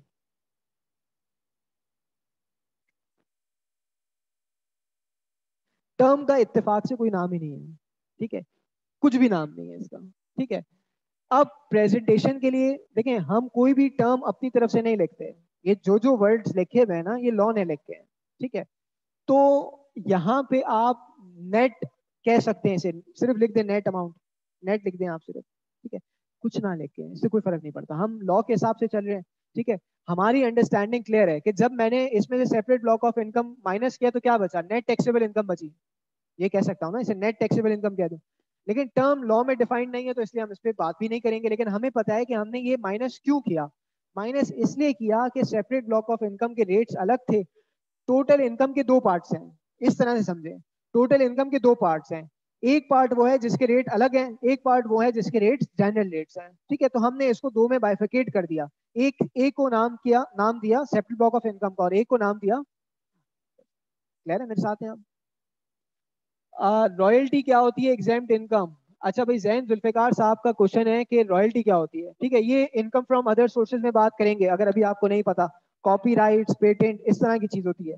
एग्जेम्प्ट इनकम क्या होती है, वो इनकम जिसपे टैक्स चार्ज ना हो। ठीक है, सब मेरे साथ हैं। अच्छा, अब आप में से मुझे पता है कि बहुत सारे लोगों ने शायद इसे कॉपी नहीं किया होगा, ऐसा ही है। अब ये हमारे पास, इसे हटाते हैं यहाँ से।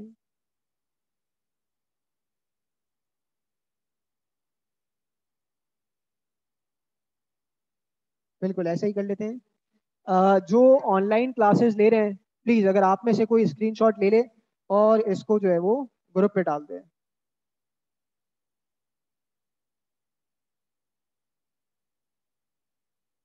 ठीक है, अच्छा फिर इसके बाद नीचे भी आ जाते हैं।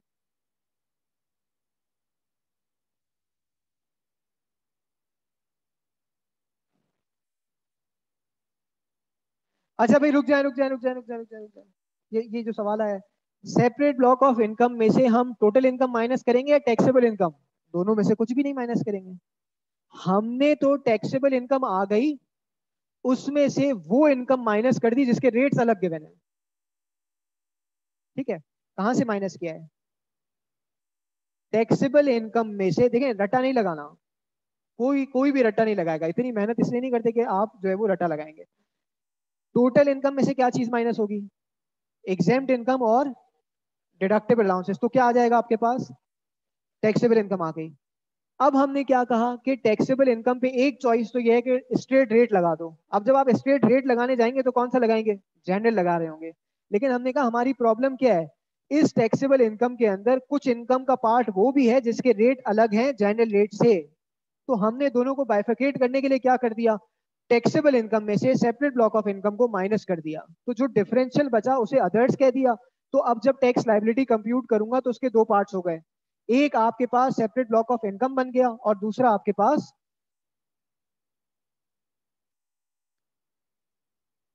सॉरी,